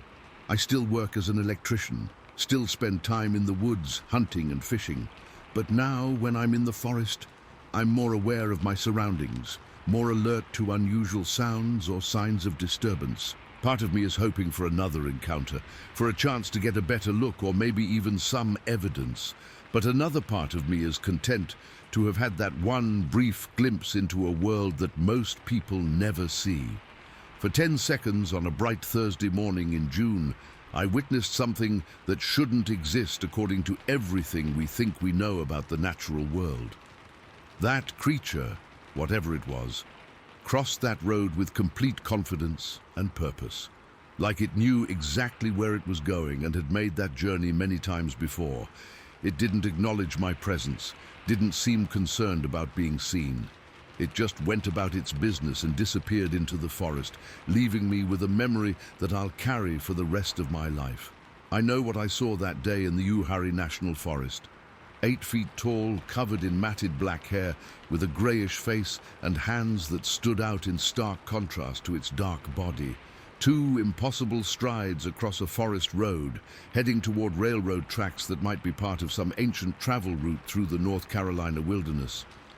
And somewhere out there, in those deep woods, I believe it's still following that route, still moving through the shadows between our world and the wild places we've forgotten how to see. Story 15. I need to share what happened to my wife and me in the Uhari National Forest in North Carolina back in October of 2020, because it completely changed how I look at the world. I'm 34 years old, have a degree in biology, and I've spent most of my adult life in forests. Research, hiking, camping, you name it. I know woodland sounds, animal behavior, and forest ecology better than most people. What happened that night challenged everything I thought I knew about what lives in our forests. Before this experience, I was the biggest skeptic you could find when it came to cryptids or unexplained creatures. Bigfoot, Sasquatch, whatever you want to call it. I always figured it was just people misidentifying bears or making up stories for attention. My scientific background made me automatically dismiss anything that couldn't be documented and studied. I was wrong to be so closed-minded. My wife and I had planned this camping trip for months. We both work jobs that keep us indoors most of the time, and with everything that had been going on in 2020, the pandemic, working from home, all the stress and isolation, we really needed to get out into nature and reset our minds. The Uhari National Forest has always been one of our favorite places to camp because it's wild and remote, but still accessible from where we live in central North Carolina. We brought our 2 dogs with us, a German Shepherd mix named Rex and a Border Collie named Luna. Both dogs are well-trained and experienced campers, used to sleeping outdoors and dealing with wildlife. They're also excellent early warning systems. If something's not right in the forest, they'll let you know long before you notice it yourself. We arrived at the campground on a Friday afternoon in late October. The weather was perfect. Cool nights, warm days, that crisp fall air that makes you want to spend every minute outside. Most of the leaves had already fallen, creating this thick carpet that rustled with every step. The campground was maybe half full, which was perfect for us. We like having other people around for safety, but not so many that it feels crowded. We chose a campsite right at the edge of the campground, where the maintained area transitioned into dense forest. I've always preferred sites like that because they give you easy access to hiking trails and a real sense of being in the wilderness. The forest behind our site was thick with oak, maple, and pine trees, the kind of mixed hardwood forest that's typical for that region. Saturday was an amazing day. We hiked about 6 miles on some of the more challenging trails, saw some great wildlife, deer, a few wild turkeys, even caught a glimpse of a black bear from a safe distance. The dogs had a blast, and my wife was in great spirits. By evening, we were both feeling that perfect kind of tired that comes from a full day outdoors. That's when I made the decision that probably saved my life, though I didn't know it at the time. I'd brought along this new camping hammock I'd bought online, one of those lightweight models designed for backpacking. I'd been wanting to try it out, and Saturday evening seemed like the perfect opportunity. Instead of sleeping in our tent with my wife, I decided to set up the hammock about 30 feet into the forest behind our campsite. My wife thought I was crazy. She said it was going to be cold, that I'd be more comfortable in the tent, that the dogs would be confused if I wasn't there. But I was excited about trying the new gear, and honestly, there's something appealing about sleeping alone in the forest, surrounded by trees, really feeling like you're part of the wilderness. I found the perfect spot between 2 sturdy oak trees, maybe 40 yards from our tent. Close enough that I could hear my wife if she needed anything, but far enough into the forest that I felt completely immersed in the natural environment. The hammock set up easily, and I arranged my sleeping bag and gear so I'd be comfortable for the night. The dogs were definitely confused by this arrangement. They kept walking back and forth between the tent and my hammock, like they couldn't figure out why the pack was splitting up. Eventually, they settled down near the tent with my wife, but I could tell they weren't entirely happy about me being separated from the group. I fell asleep easily around 10 o'clock. There's something about sleeping in a hammock that's incredibly relaxing. The gentle swaying motion, the sounds of the forest all around you, the feeling of being cradled by the trees themselves. For the first few hours, I slept better than I had in months. Then, at exactly 2:30 in the morning, something woke me up. I know it was 2:30 because I checked my phone immediately after waking up, not because I was curious about the time, but because something had jerked me out of deep sleep so suddenly that my heart was already racing before I was fully conscious. At first, I wasn't sure what had woken me. I lay there in the hammock, listening to the normal night sounds of the forest, distant owl calls, the rustle of small animals in the underbrush, the gentle creaking of tree branches in the slight breeze. Everything seemed normal. Then I heard it. The sound of branches breaking, not the random snap of a dead branch falling, but deliberate, purposeful breaking, like something was grabbing branches and snapping them intentionally. The sound was coming from maybe 50 feet away, deeper in the forest behind my hammock position. Snap, pause, snap, pause, snap. Whatever was making these sounds wasn't moving around much. The breaking branches seemed to be coming from the same general area. But the pattern was too regular, too deliberate to be accidental. Something was out there systematically breaking branches, and I had no idea why. I lay perfectly still in my hammock, afraid to move, afraid to make any sound that might draw attention to myself. My heart was pounding so hard I was worried it might be audible, but I forced myself to stay calm and listen. That's when I heard the vocalization. It came from my left side, maybe 30 feet away, a sound unlike anything I'd ever heard in 15 years of spending time in forests.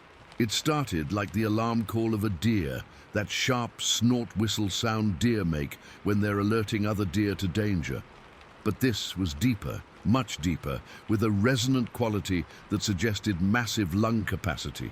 The sound started like a deer alarm, but then it changed. It became this low, rumbling vocalization that reminded me of a lion's roar, but stretched out and sustained like a human sigh. It lasted maybe 10 seconds, this long, drawn-out sound that seemed to vibrate through the trees and into my chest. Whatever made that sound had to be huge.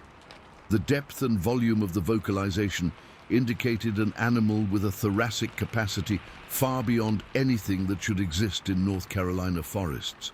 I've studied animal vocalizations as part of my biology background, and I'd never heard anything remotely similar. The branch breaking resumed, but now it had a pattern. Snap, followed by a sound like wings flapping once, then silence.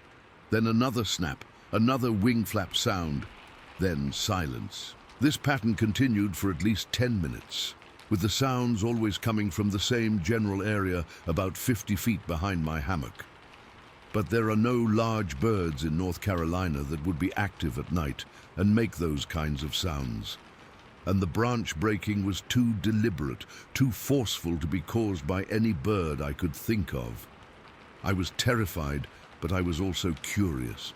My scientific training was kicking in, and I found myself trying to analyze what I was hearing. The combination of sounds, deliberate branch breaking, that massive vocalization, the wing flapping noise, didn't match any animal I knew of.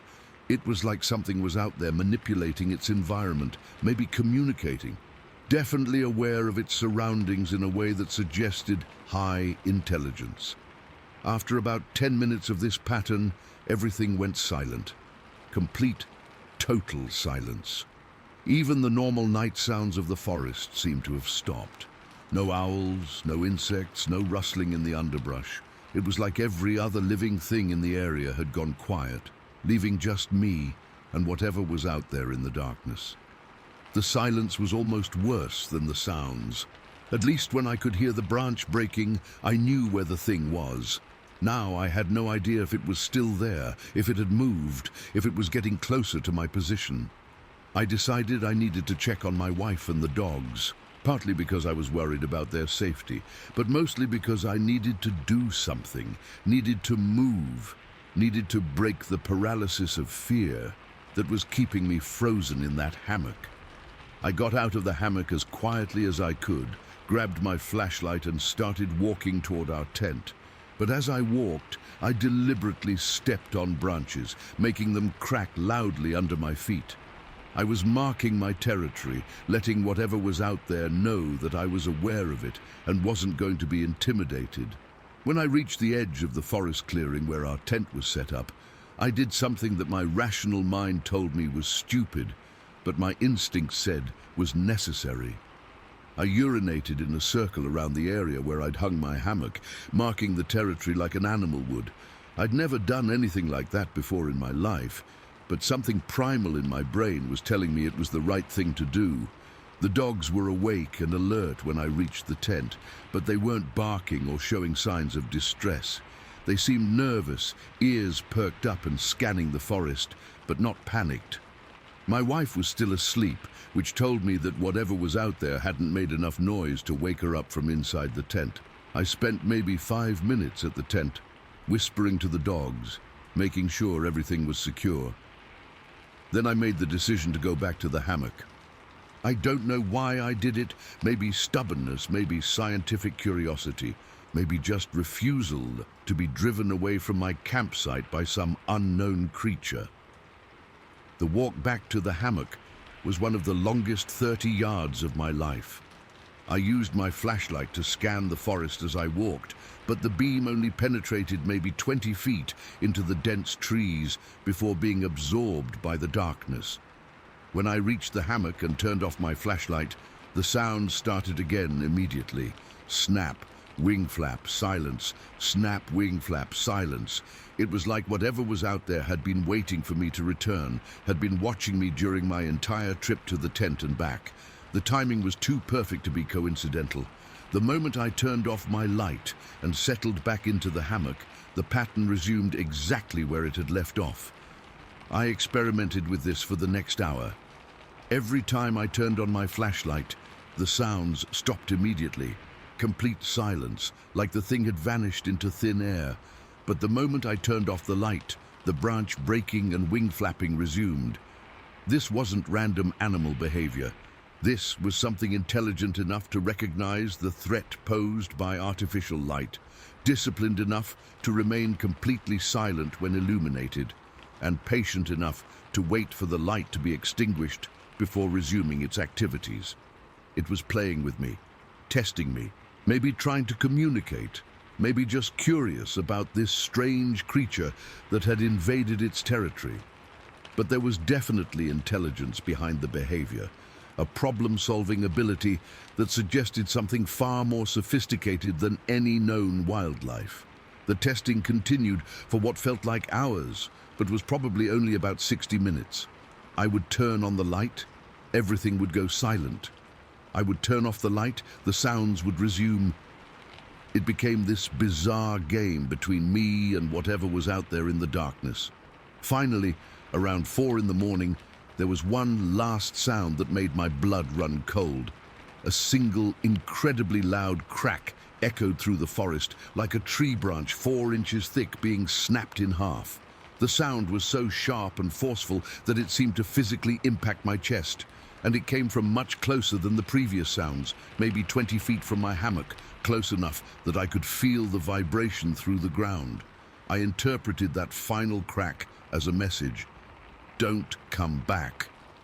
After that, everything went silent again, but this time, the silence felt different, final, like whatever had been out there testing me had made its point and moved on. The normal forest sounds gradually returned, owls calling, insects chirping, the gentle rustle of small animals in the underbrush. I didn't sleep another minute that night. I lay in that hammock until dawn, listening for any sign that the sounds might return, but everything remained normal. When the sun finally came up, I was exhausted, shaken, and completely changed in my understanding of what might be living in our forests. The first thing I did, when there was enough light to see, was explore the area where the sounds had been coming from.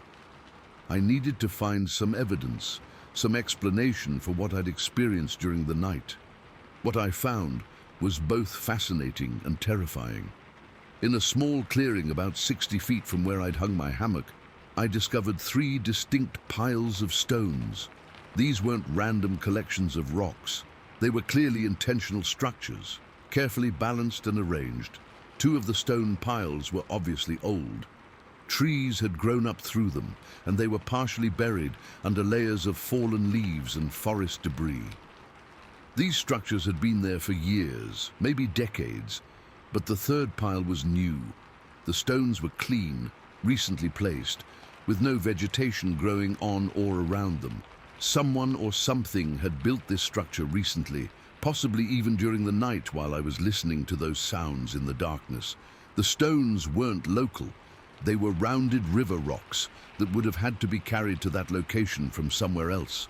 And they were arranged with obvious intelligence and purpose, balanced in a way that required careful thought and dexterity. Standing in that clearing, looking at those stone piles, I felt the hair on the back of my neck stand up. Something had been there, something intelligent enough to construct these monuments, patient enough to maintain them over time, and aware enough of my presence to possibly build a new one. During the night, I'd spent testing my reactions to sound and light. I've been back to that area several times over the past 4 years, and the stone piles are still there. The old ones continue to be gradually consumed by forest growth, but the new one remains clean and well-maintained, like something visits regularly to tend to it. I never told my wife exactly what happened that night. I mentioned hearing some unusual sounds, but I didn't describe the testing behavior, the intelligence I sensed behind the activities, or the stone structures I found the next morning. She probably would have thought I'd let my imagination run wild. And honestly, I wasn't sure I believed it myself for a while, but I can't deny what I experienced. For hours that night, something in the forest engaged me in a complex interaction that demonstrated intelligence, curiosity, and capabilities that don't match any known animal. And the physical evidence, those carefully constructed stone piles, proves that something with advanced cognitive abilities has been using that area for a long time.